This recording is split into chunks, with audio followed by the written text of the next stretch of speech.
శంకరాచార్యుల వారు జగద్గురువులు. శంకర భగవత్పాదుల గురించి పెద్దలు ఒక మాట చెప్తారు, శంభోర్మూర్తిశ్చరతి భువనే శంకరాచార్య రూప అని. అదొక్కటి చాలు ఆయన అవతార విశేషాన్ని వ్యాఖ్యానించడానికి సరిపోయేటటువంటి మాట. శంభోర్మూర్తి. ఒకానొకప్పుడు పరమశివుడు కైలాస పర్వతం మీద కూర్చుని ఉండగా ఆయన దగ్గర జ్ఞానాన్ని తెలుసుకోవడం కోసమని సనక సనందనాది మహర్షులు నలుగురు ఆయన చుట్టూ చేరారు. చేరినప్పుడు ఆయన నోటితో చెప్పవలసిన అవసరం ఆయనకి కలగలేదు. అలా చెప్పవలసినటువంటి అవసరం లేదు కూడా. ఎందుకంటే అసలు యథార్థమైనటువంటి ఆత్మస్వరూపం ఎక్కడుంటుంది అంటే ఏ విధమైనటువంటి శబ్దము ఉండకూడదు. అది అనుభవింపబడవలసినటువంటి విషయమే తప్ప బోధించవలసినటువంటి విషయం కాదు. ఎందుచేత అంటే యతో వాచో నివర్తంతే అప్రాప్య మనసా సహా. ఎక్కడ మనస్సు వాక్కు ఇంకా మేము ఆవిష్కరించలేమని వెనక్కి తిరిగిపోతాయో అక్కడ ఆత్మస్వరూపము ఆవిష్కరింపబడుతుంది. కాబట్టి ఆనాడు పరమశివుడు నోరు విప్పి బోధ చెయ్యలేదు. ఒక్కసారి చిన్ముద్ర పట్టాడు. ఇలా చిన్ముద్ర పడితే ఆ చుట్టూ కూర్చున్నటువంటి నలుగురికి ఆత్మతత్వం అర్థమైంది. అది దక్షిణామూర్తి స్వరూపము అంటారు. మౌన వ్యాఖ్యా ప్రకటిత పరబ్రహ్మతత్వం యువానం వర్షిష్టాంతే వసదృషిగణై రావృతం బ్రహ్మనిష్టై ఆచార్యేంద్రం కరకలిత చిన్ముద్రమానందరూపం స్వాత్మారామం ముదితవదనం దక్షిణామూర్తి మీడే. అలా దక్షిణామూర్తిగా కూర్చున్నటువంటి పరమశివుడు ఒకనాడు కేవలం చిన్ముద్ర పట్టినంత మాత్రం చేత చుట్టూ కూర్చున్నటువంటి నలుగురు శిష్యులకి జ్ఞానబోధ నోటితో చెయ్యవలసిన అవసరం లేకుండానే అవగతమైంది. కానీ కలియుగంలో వేదము యొక్క ప్రమాణమే ప్రశ్నింపబడిన నాడు, ఈ లోకంలో ఉండేటటువంటి వారికి జ్ఞానబోధ చెయ్యవలసినటువంటి అవసరం కలిగిన నాడు, ఆనాడు కదలకుండా కైలాస పర్వతం మీద కూర్చున్నటువంటి శంభుమూర్తి అయిన శంకరుడే అయ్యయ్యో నేను ఇలా కూర్చుని చిన్ముద్ర పడితే అర్థం చేసుకోగలిగిన స్థితిలో ఇవాళ లోకంలో ఉన్న జనులు లేరు, నేనే ఈ భూమి మీద అవతరించి వారు నా దగ్గరకు రావడం కాదు నేనే వారి దగ్గరికి వెళ్ళాలి అనుకున్నాడు. ఇది ఆయన సౌలభ్యం. కాబట్టి ఆసేతు హిమాచల పర్యంతమూ పర్యటించాలి పాదచారి. అలా తిరగాలి అంటే దానికి అనువైనటువంటి ఆశ్రమం ఉండాలి. బ్రహ్మచారి అయితే గురువుగారు చెప్పినట్టే ప్రవర్తించాలి. గృహస్థ అయితే భార్యాబిడ్డల్ని చూసుకోవాలి. వానప్రస్థ అయితే భార్యతో కలిసి తపస్సు చేయాలి. సన్యాసాశ్రమం అయితే ఎప్పుడు ఆకలిస్తే అప్పుడు ఏ ఇంటి ముందుకెళ్ళి నిలబడి భవతి భిక్షాందేహి అంటే ఏ తల్లి ఆ చేతితో ఇంత కబళం వేస్తుందో ఆ కబళం వేసిన వారందరూ ఆయనకి తల్లిదండ్రులే. ఈ లోకమంతా ఆయన కుటుంబమే. కాబట్టి సన్యాసాశ్రమం అయితే లోకమంతటా పర్యటించడానికి కావలసినటువంటి సదుపాయం ఆయనకి లభిస్తుంది. జ్ఞానబోధ చేయవచ్చు. అందుకని బ్రహ్మచర్యాశ్రమము నుండే ఆయన సన్యాసాశ్రమ స్వీకారం చేశారు. కైలాస శంకరుడే కాలడి శంకరుడిగా అవతరించాడు. అవతార ప్రయోజనాన్ని నెరవేర్చుకోవడానికి ఏ ఆశ్రమాన్ని స్వీకరిస్తే అనువుగా ఉంటుందో అటువంటి సన్యాసాశ్రమాన్ని స్వీకరించారు. కేవలం 32 సంవత్సరాలు, అది కూడా వ్యాస భగవానుని యొక్క అనుజ్ఞ మేరకు ఇంకొక 16 సంవత్సరాలు శరీరంలో ఉన్నారు. కేవలం 32 సంవత్సరాలు శరీరంతో ఉన్నటువంటి శంకరాచార్యుల వారు ఆసేతు హిమాచల పర్యంతమో పాదచారి అయి పర్యటించారు. అవైదికమైనటువంటి వాదనలను ఎన్నిటినో ఖండించారు. వేదము యొక్క ప్రమాణాన్ని నిలబెట్టి వేదాంతర్గతమైనటువంటి అద్వైత సత్యాన్ని ప్రబోధం చేశారు. చాలామంది ఒక మాట అంటుంటారు, శంకరాచార్యుల వారు అద్వైతాన్ని స్థాపించారు అంటుంటారు. కాదు, అలా అయితే కొత్తగా ఏదో ఒక విషయాన్ని తీసుకొచ్చినట్లు అవుతుంది. శంకరులు కొత్తగా దేన్ని తీసుకురాలేదు. వేదాంతర్గతమైనటువంటి అద్వైతమన్న పరమసత్యాన్ని ఆయన ప్రబోధం చేశారు. మరుగున పడిపోయినటువంటి ఏ సత్యం లోకానికి ప్రచారంలో లేకపోవడం వల్ల అందరి యొక్క వైదిక జీవనం వైక్లభ్యమును పొందిందో దాన్ని దిద్దుబాటు చేశారు. ఆ దిద్దుబాటు చేయడానికి మళ్ళీ ఆ అద్వైతం అనేటటువంటి యథార్థమైనటువంటి స్థితిని, ఆ సత్యాన్ని ఆయన ఒకసారి లోకంలో ప్రచారం చేశారు. అటువంటి శంకర భగవత్పాదులు వారు జగద్గురువులు. జగద్గురువు అన్న మాటకి అర్థం ఏమిటి అంటే, శృంగగిరి పీఠాధిపత్యం వహించినటువంటి చంద్రశేఖర భారతీ స్వామి వారు అంటూ ఉండేవారు, జగద్గురువు అంటే అన్ని వేళలా తన పక్కనే శిష్యుడు ఉండి గురువు గారి దగ్గర నేర్చుకోవలసిన అవసరం ఉండదు. ఈ ప్రపంచంలో ఎక్కడ ఉన్నవాడైనా సరే ఆయన్ని గురువుగా స్వీకరించి ఆయన చెప్పినటువంటి మాటల్ని అనుసరించి తరించడానికి అవకాశము పొందేటట్టుగా ఆ స్థాయిని పొంది బోధించగలిగినటువంటి మహాపురుషులు ఎవరుంటారో వారిని జగద్గురువులని పిలుస్తారు. శంకర భగవత్పాదులు జగద్గురువులు.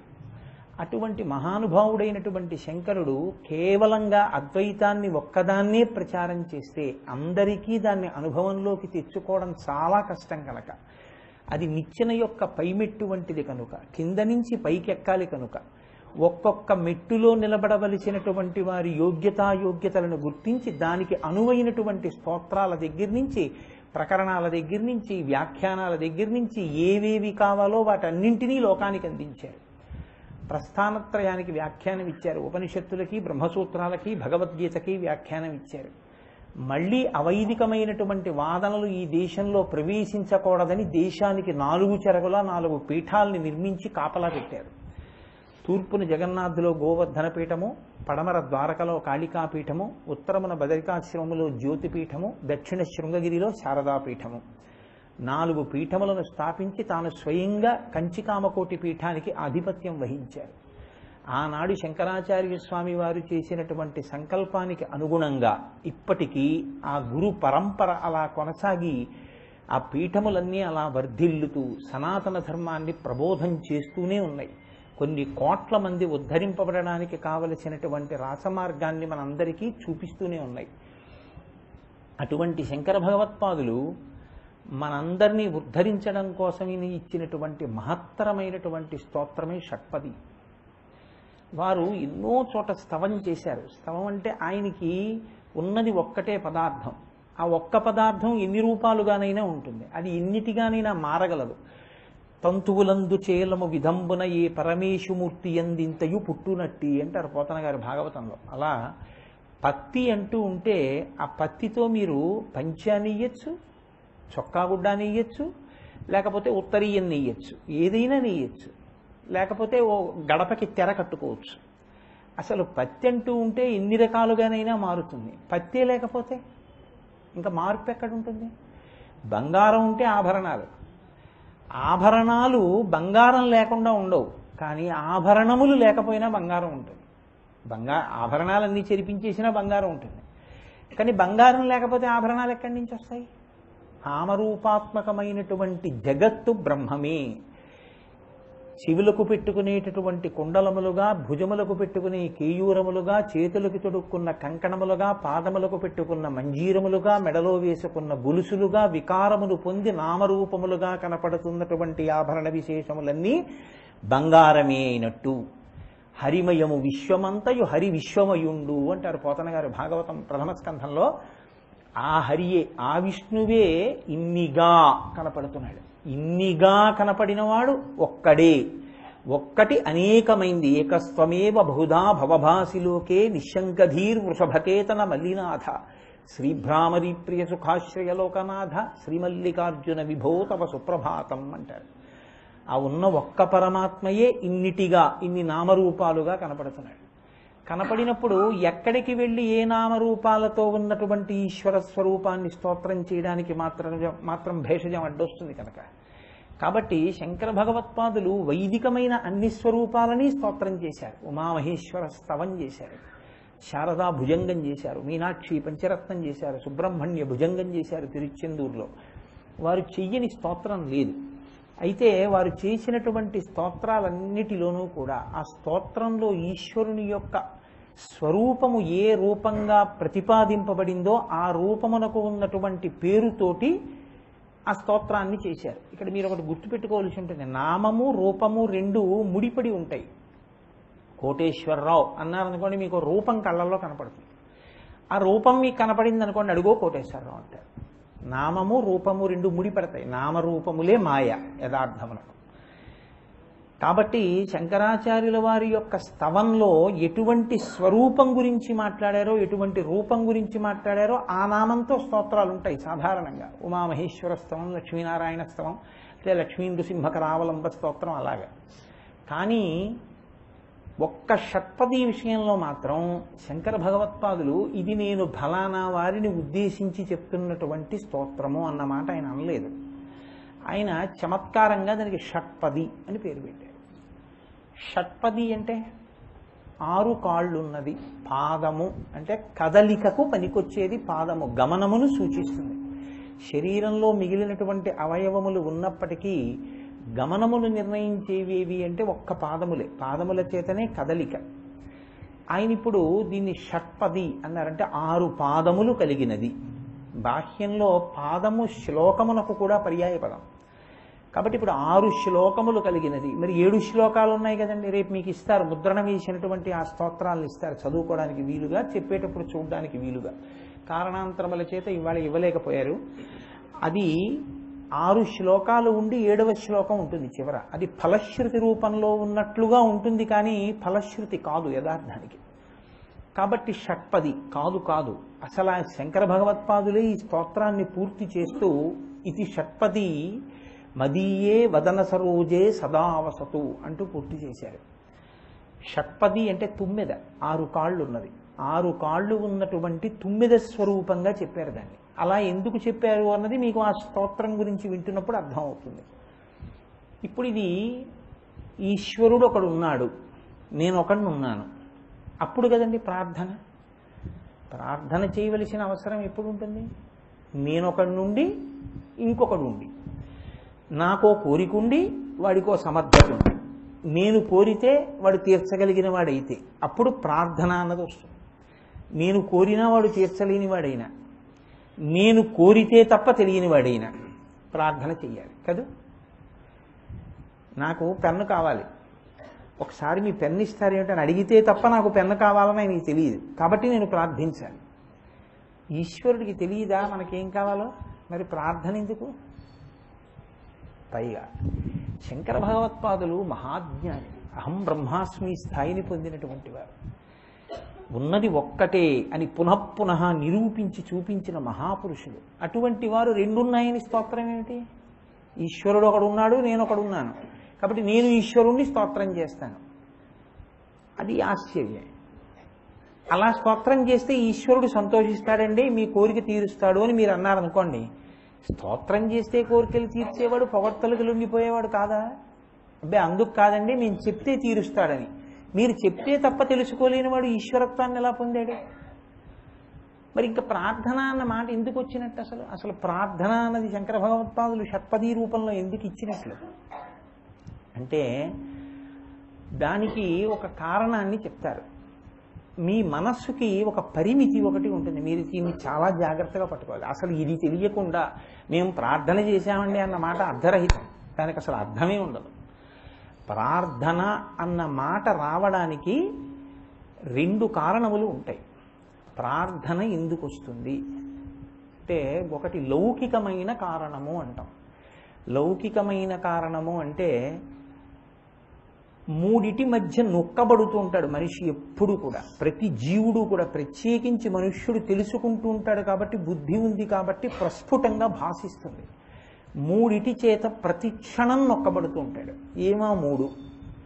1 కాలము, 2 దురితము, 3 దైవము. మీరు బాగా జ్ఞాపకం పెట్టుకోండి ఈ విషయాన్ని. 1 కాలము మీ చేతిలో లేదు. కాలహ కలయతామహం అంటాడు భగవద్గీతలో. కాలము ప్రవాహస్వరూపము, ముందుకు వెళ్ళిపోవడమే తప్ప దానికి వెనక్కి రావడం రాదు. ఈ కాలంలో ఏమవుతుంది? సమస్త జీవులు పుడతాయి. ఈ కాలంలో ఏమవుతుంది? సమస్త జీవులు వెళ్ళిపోతాయి. అందుకే శంకరాచార్యులు వారు ఒక చోట స్తోత్రం చేస్తూ ఒక మాట అంటారు, ప్రత్యాయాంతిగతాః పునర్న దివసాః కాలో జగద్భక్షకః అన్నారు.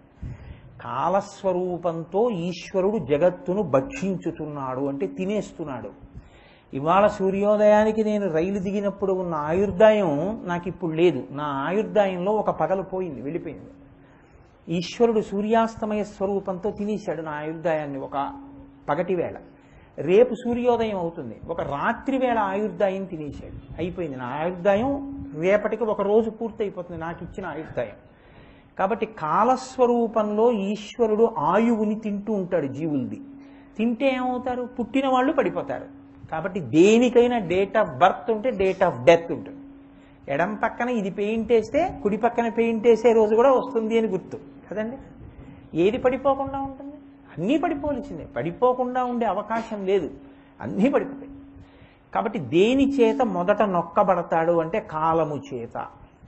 సరేనండి, ఏదో పుట్టాం చచ్చిపోయాం కూడా, మీకు ఎందుకు అల్లరు నాకు ఎందుకు అల్లరంటే, దురితము అని ఒకటి ఉంది. దురితము అంటే జీవుడు ఒకడు ఉన్నాడు లోపల, యజమాని, కర్తృత్వం వహించినవాడు. యజమాని అంటే యజ్ఞము చేయువాడు అని దాని అర్థం. యజమాని అంటే ఏదో ఈ తలగడా నాది అన్న యాజమాన్యం నేను చెప్పట్లేదు, యజ్ఞము చేయువాడు అన్న భావన చేత. ఇప్పుడు ఈ జీవుడికి దురితం ఉంది. దురితము అంటే ఇతర ఉపాధులు పొందినప్పుడు, ఇది కాకుండా ఇంకా ఇతర ఉపాధులు పొందినప్పుడు వాడు చేసినటువంటి పాపము పుణ్యము ఈ రెండింటి లెక్కల పుస్తకానికి దురితమని పిలుస్తారు. దాన్ని ఎవరు రాశారు? చిత్రగుప్తుడు రాసుకుంటూ ఉంటాడు. ఎవరా చిత్రగుప్తుడు అంటే చేసిందే పట్టుకుంటాడు అనుకోకండి, మనసుతో చేసింది కూడా పట్టుకుంటాడు. మనసుతో చేసింది కూడా పట్టుకోవాలంటే చిత్రంగా కూర్చుని గుప్తంగా రాసేవాడు ఎవడో ఆయనే చిత్రగుప్తుడు. ఆ అకౌంట్స్ మీకు నాకు ఎవరికి తెలియదు ఏం రాస్తున్నాడు, ఇక్కడే కూర్చొని రాస్తూ ఉంటాడు ఆయన.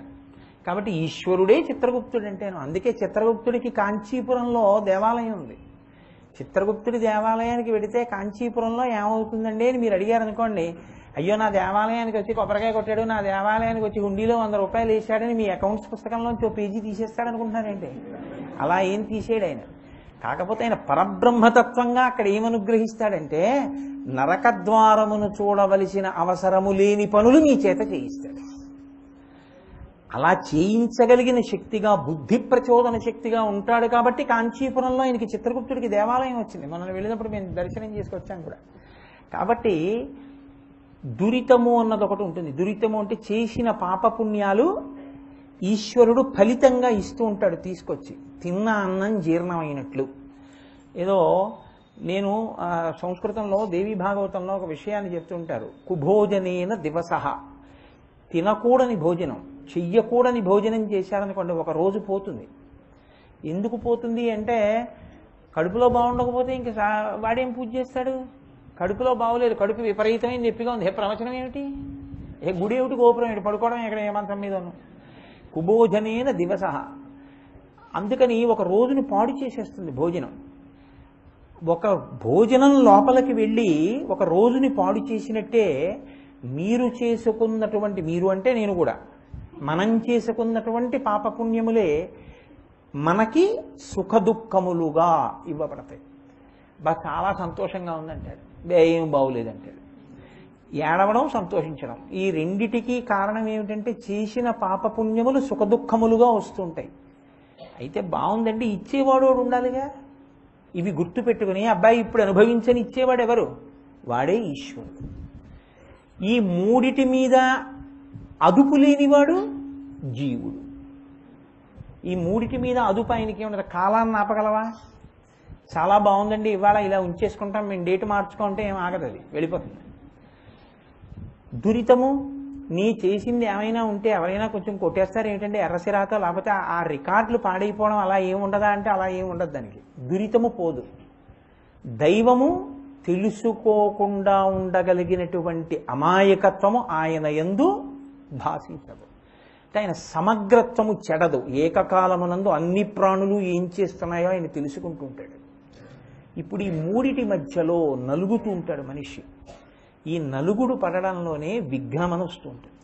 అంటే ఇవాళ సాయంకాలం గుళ్ళోకి ఎడతానండి అంటాడు, 4ంటికి మెట్ల మించి దారి కింద పడి కాలు విరిగిపోయింది.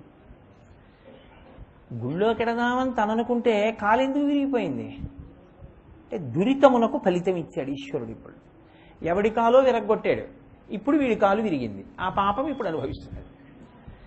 ఇప్పుడు అనుభవము చేత ఆ పాపం పోతోంది, అనుభవం చేత పుణ్యము పోతోంది. కానీ పుణ్యం అనుభవంలోకి వస్తే బాగుంది అంటాడు, సుఖం కదండి. మరి పాపం అనుభవంలోకి వచ్చింది అనుకోండి, ఈశ్వరుణ్ణి నిందిస్తాడు, నేను ఎంత పూజ చేశానండి, ఎంత అల్లరి చేసేస్తున్నాను అంటాడు. దుఃఖమును ఓర్చడు, సుఖమును వదిలిపెట్టడానికి ఇష్టపడడం. అప్పుడు సుఖానికి ఏది హేతువో అదే చేస్తూ ఉంటాడా? ఒక్కనాటికి ఉండడం. ఎందుకు ఉండడు అంటే నిషిద్ధ కర్మ యందు ఆయనకున్న అనురక్తి అటువంటిది. నిషిద్ధ కర్మ వద్దు అన్నది చేయడమే పాపం. ఇది చేయకబ్బాయి అన్నారనుకోండి, అది చేయకుండా ఉండలేనండి అంటాడు. ఇది చెయ్యి అన్నారనుకోండి, ఏదో భయమో భక్తో అగరత్తు పెట్టు దేవుడికి అన్నారనుకోండి, ఏదో పెడతాడు. తెల్లవారుజామున సూర్యోదయానికి ముందు లే అన్నాను అనుకోండి, అది కుదరదండి అంటాడు. నిషిద్ధ కర్మ వదలలేడు, విహిత కర్మ ఇంకా చేస్తాడు ఎప్పుడో అప్పుడు. కాబట్టి ఇప్పుడు పాపపుణ్యములను ఇచ్చేటటువంటి ఈశ్వరుడి మీద మీకు అజమాయిషీ లేదు, కాలము మీద అజమాయిషీ లేదు, దురితము మీద అజమాయిషీ లేదు. కానీ ఇప్పుడు మాత్రం ఒక బుద్ధి కలిగింది, అయ్యయ్యో ఆనాడు తెలియకో తెలిసో చేసేసాను పాపం, ఈశ్వరా నన్ను ఖేద పెట్టకు, ఇప్పుడు తెలుసుకున్నాను, నేను మనసా నేను మారాను, కాబట్టి నువ్వు నన్ను అనుగ్రహించు.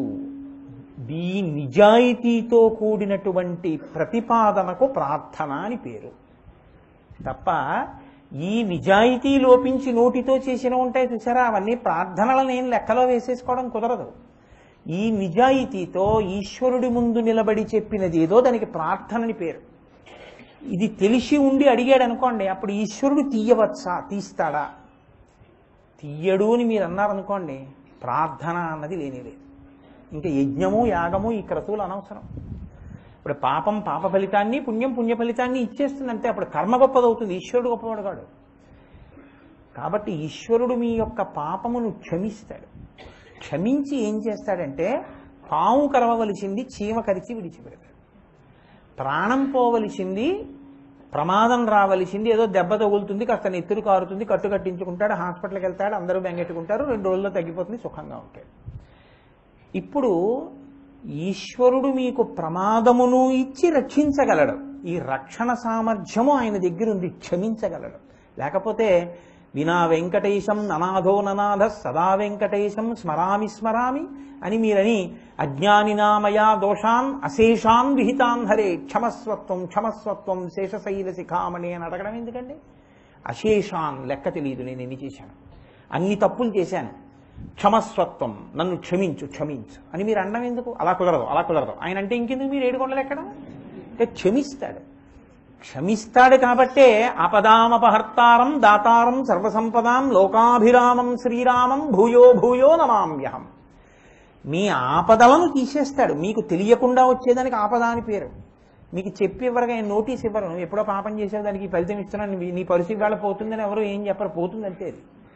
కాబట్టి ఆ వచ్చే ఆపదని తీసేస్తాడు. ఎప్పుడు మీరు త్రికరణ శుద్ధిగా ప్రార్థన చేయడం మీకు అలవాటైతే.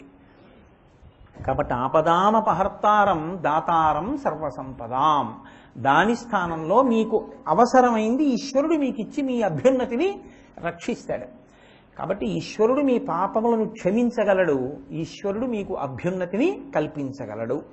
ఇది ప్రార్థన అన్నది అసలు ఎందుకు చెయ్యాలి అన్నదానికి లౌకికమైన కారణం. అయితే ఇంకా ఎప్పుడూ ఇదే చేస్తూ ఉన్నారనుకోండి మీరు, ఇంకా ఎప్పుడు ఎందుకు ప్రార్థన అంటే ఏదో కలిసి రావాలని ప్రార్థన, ఎప్పుడు ఏదో సుఖం కలగాలని ప్రార్థన.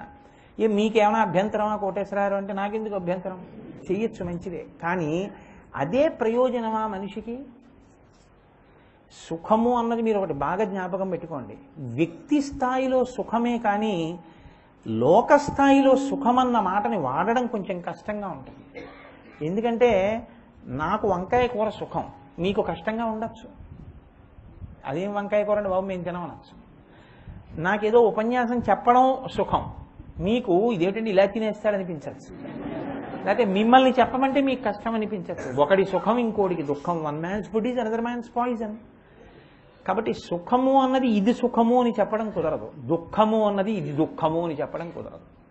అది వ్యక్తిని బట్టి సుఖము దుఃఖం అవుతుంది, దుఃఖము సుఖం అవుతుంది, మారిపోతుంది. అందుకని ఎవరిది ఎవరికి సుఖము అంటే అలా ఏం చెప్పడం కుదరదు.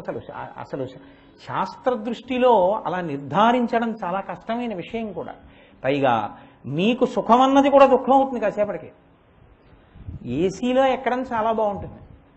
నిన్ననే గోపాలకృష్ణ గారు అన్నారు, చాలా ఎక్కువ ఏసీ పెట్టేశారనుకోండి కంపార్ట్మెంట్లో, బా ఏంటంటే ఫుల్ బ్లాస్ట్ వణికిపోతున్నాం, ఇంత ఏసీ పెట్టాడేంటి అని వెళ్ళి ఆమె తగ్గించవే బాబు ఇంత ఏసీ పెట్టాడని.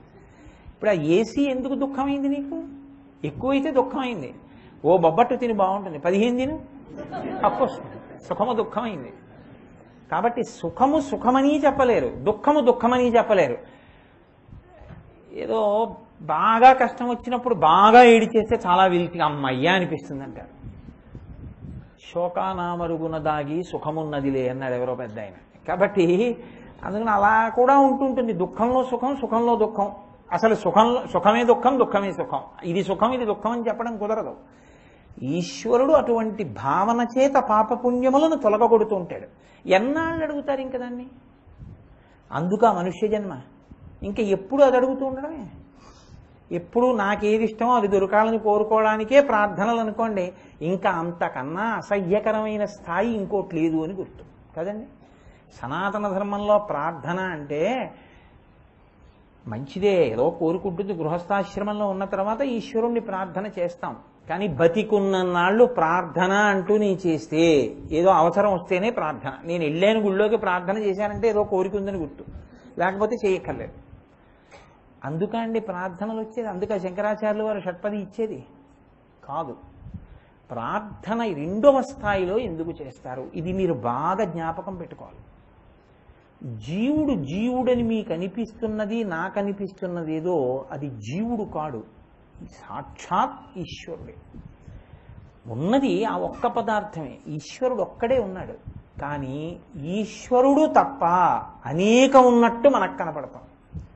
భాగవతంలో పోతన గారు ఒక చమత్కారమైన మాట అంటారు. నాలో ఉన్న పదార్థాన్ని నేనంటుంటాను. నేను ఈ నేనుకి ఏది కష్టమో ఆ నేనుకి అదే కష్టం. నన్ను తేలు కుట్టిందనుకోండి, ఏ కష్టమో ఆ నేనుకి అదే కష్టం, ఆవిడికి కుట్టిన. కానీ నువ్వు అని నాలో ఉన్న నేను అవతల వారిలో నువ్వు అనిపిస్తుంది. ఈ నేనుకి నువ్వుకి మధ్యలో పెద్ద సముద్రం వస్తుంది. నేననేటప్పటికి ఇది బాగుండాలి, నువ్వు అనేటప్పటికి అలా పోయినా పర్వాలేదు. కాబట్టి లోకములన్నీ గెలిచిన ఆడబు ఇంద్రియానీకము చిత్తమున్ గెలువనేరబు నిన్ను నిబద్ధు చేయు భీషణ శత్రులాల్బుర ప్రభిన్నుల చేసిన ప్రాణికోటిలో నీకు విరోధి లేడొకడు నేర్పున చూడుము ధనవేశ్వర.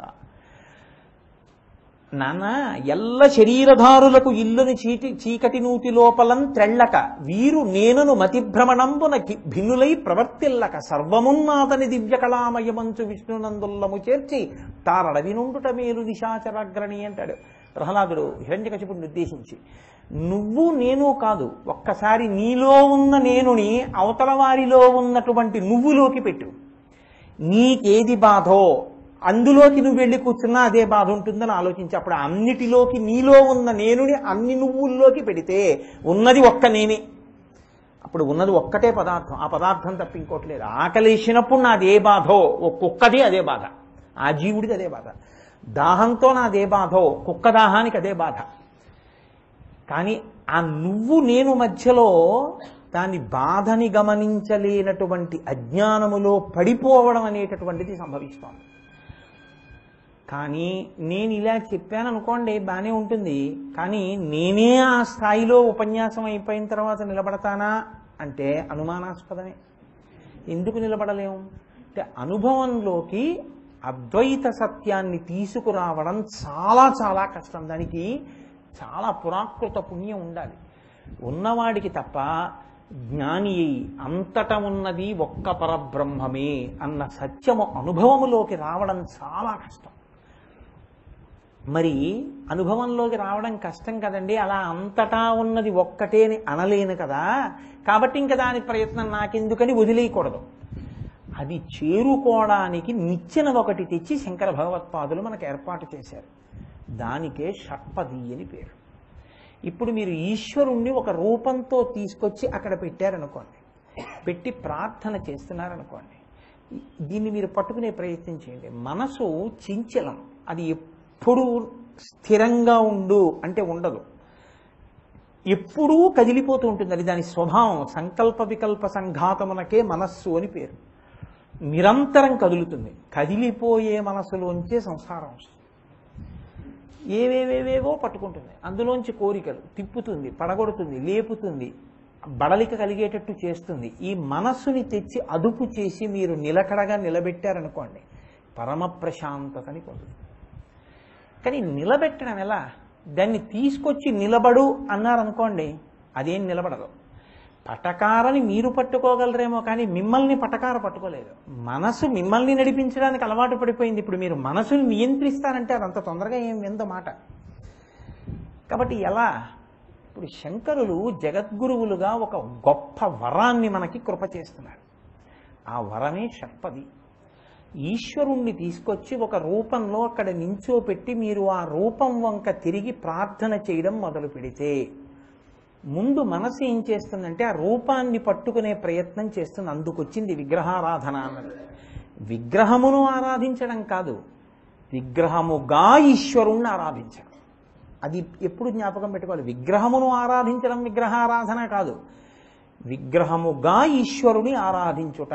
అందుకే సగుణా నిర్గుణాసాత ద్విధా ప్రోక్త మనీషిభి సగుణ రాగిభిసేవ్య నిర్గుణాతుర్ విరాగిభి అంటాడు వ్యాసుడు దేవీ భాగవతంలో. మనసు పట్టుకోవడానికి ఒక రూపం ఉందనుకోండి, మనసు పట్టుకుంటుంది. ఈశ్వరుడు నిర్గుణుడు, ఆయనకి రూపం లేదు అని నేను అన్నాను అనుకోండి, పట్టుకో అన్నాను అనుకోండి, ఎలా పట్టుకుంటుంది? ఓ రూపం లేదు పట్టుకో అంటే పట్టుకోలేదు. ఒక రూపాన్ని ఇచ్చారనుకోండి పట్టుకుంటుంది. అందుకని ఈశ్వరుడు ఏ రూపాన్నైనా తీసుకుంటుంటాడు. ఎందుకు తీసుకుంటాడంటే ఒక్కటే కారణం. ఆయనే చెప్పాడు, పరిత్రాణాయ సాధూనాం వినాశాయ చతుష్కృతాం ధర్మ సంస్థాపనార్థాయ సంభవామి యుగే యుగే. ఒక ఆయన అంటాడు, నేను ఇలా అయితే ఇటువంటి రూపం లోకంలో ఉండదు కాబట్టి నేను అటువంటి రూపం ఉంటే దాని చేతిలో చచ్చిపోతానంటాడు. గాలిన్ కుంభిని అగ్ని అంబువల ఆకాశస్థలిన్ దిక్కులన్ రేలన్ ఘస్రమలం తమప్రబల భూరిగ్రాహ వ్యాళాదిత్య నరాది జంతు కలహం వ్యాప్తిన్ సమస్త్రాస్త్ర శస్త్రాళిన్ మృత్యువులేని జీవనము లోకాధీశ ఇప్పించవే అంటాడు. రాత్రి కాదు, పగల కాదు, ఇంట్లో కాదు, బయట కాదు, తడిసిన దాంతో కాదు, పొడి దాంతో కాదు, బతికున్న దాంతో కాదు, చచ్చిపోయిన దాంతో కాదు, పైన కాదు, కింద కాదు, ఇంట్లో కాదు, బయట కాదు, నరుడు కాదు, మృగం కాదు, అలా ఉంటే దాంతో చచ్చిపోతానంటాడు. అలాంటిది లేదు కదా. అది ఇప్పుడు ఆయన ఏం చేస్తాడు? వేదాహమేతం పురుషం మహాంతం ఆదిత్యవర్ణం తమసస్తు పారే సర్వాణి రూపాణి విచిత్య ధీర నామాని కృత్వాభివదం యదాస్తే. ఇటు ఒక పక్కన రాక్షసుల్ని శిక్షించాలి, అధర్మాత్ముల్ని, నమ్ముకున్నవాణ్ణి నిలబెట్టాలి. కాబట్టి ఎక్కడున్నాడయా అటువంటి వాడు? ఉన్నాడు. ఇందుగలడందులేడని సందేహము వలదు చక్రి సర్వోపగతుండి ఎందెందు వెదకి చూచిన అందందే కలడు దానవగ్రని వింటే. ఇక్కడ అక్కడ ఏంటి, అంతటా ఉన్నాడు. నేను అడిగినట్టుగా కనపడడుగా, అలాంటి వాడు లేడుగా. ఇది హిరణ్యకశిపుడి యొక్క ఆలోచన. ఇప్పుడు ఆయన ఏం చేశాడు? కింద కాదు, మీద కాదు, తొడల మీద, ఇంట్లో కాదు, బయట కాదు, గడప మీద, చచ్చిపోయింది కాదు, బతికున్నది కాదు, కోస్తే బాధ లేదు, పెరుగుతోంది కాబట్టి జీవం ఉంది గోళ్ల చేత. నరుడు కాదు, మృగం కాదు, నరసింహావతారం, పగలు కాదు, రాత్రి కాదు, అసుర సంధ్య వేళ. ఇటువంటి స్వరూపంతో తొడల మీద పెట్టుకుని సంహరించాడు. ఇప్పుడు సంహరించిన స్వరూపం కేవలం హిరణ్యకశిప సంహారమేనా? నరసింహోపాసన చేస్తే మీకు జ్ఞానం కూడా ఇస్తుందా? పుణ్యాత్ముల్ని రక్షించింది, ధర్మాత్ముల్ని రక్షించింది, రాక్షసుణ్ణి సంహారం చేసింది. ఆ నరసింహావతారం యొక్క కాళ్ళు పట్టుకుంటే మీకు జ్ఞానం కూడా ఇస్తుంది. ఇప్పుడు ఈశ్వరుడికి ఒక రూపం ఎందుకు వచ్చింది? ఆయన సరదా పుట్టిపుచ్చుకున్నది ఏం కాదు. నేను ఇలా ఉంటాను, ఫెయిర్ అండ్ లవ్లీ రాసుకుని ఇలా ఒకసారి వస్తానని ఆయన ఏం అనలేదు. అలా వస్తే చచ్చిపోతానని ఓ వెర్రేడోడు అన్నాడు. అలాంటి వాడు లేడు కదా అనుకున్నాడు వాడు.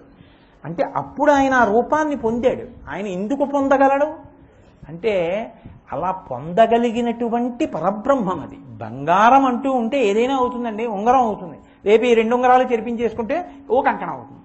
ఆ కంకణం జరిపేసుకుంటే 2 చెవులకి 2 నేను కుండలాలు చేయించుకోవచ్చు, 2 కుండలాలు జరిపించేసుకుంటే మెళ్ళలో గొలుసు చేసుకోవచ్చు. అబ్బో ఈయనకి చాలా ఉన్నాయని మీరు అనుకోవచ్చు, ఉన్నది ఆ కాస్త బంగారం కదా. కాబట్టి అసలు బంగారం ఉంటే ఎన్ని అయినా మారిపోతూ ఉంటుంది. ఈశ్వరుడు యొక్క స్థితి కూడా ఉంటే అది సత్, అది ఉంది కాబట్టి అది ఎన్నిటికైనా మారిపోతూ ఉంటుంది. ఇప్పుడు అలా మారిపోయేటటువంటి పరమేశ్వరుడు యొక్క నిర్గుణమైన స్వరూపాన్ని చేరుకోవడము అంటే దేన్ని పట్టుకుంటే, దేన్ని చూస్తుంటే, దేన్ని ధ్యానం చేస్తుంటే, దేన్ని ప్రార్థన చేస్తుంటే దానిలో కలిసిపోయి అది మీరైపోతారో, అది మీరు అది అయిపోయి అహం బ్రహ్మాస్మి అయిపోతారో, తత్వము అసి తత్వమసి అయిపోతారో దాన్ని ప్రార్థనగా తీసుకొచ్చి నిలబెట్టడం జగద్గురువుగా శంకరాచార్యులు వారు సాధించినటువంటి మహోత్కృష్టమైన విజయం షట్పదిలో. అందుకని ఆయన ఒక మూర్తిని తీసుకొచ్చి అక్కడ పెట్టారు ఎదురుగుండా. ఈ మూర్తిని నేను ఉపాసన చేస్తున్నాను, పిలుస్తున్నాను ఈ ప్రార్థనలో అన్నారు.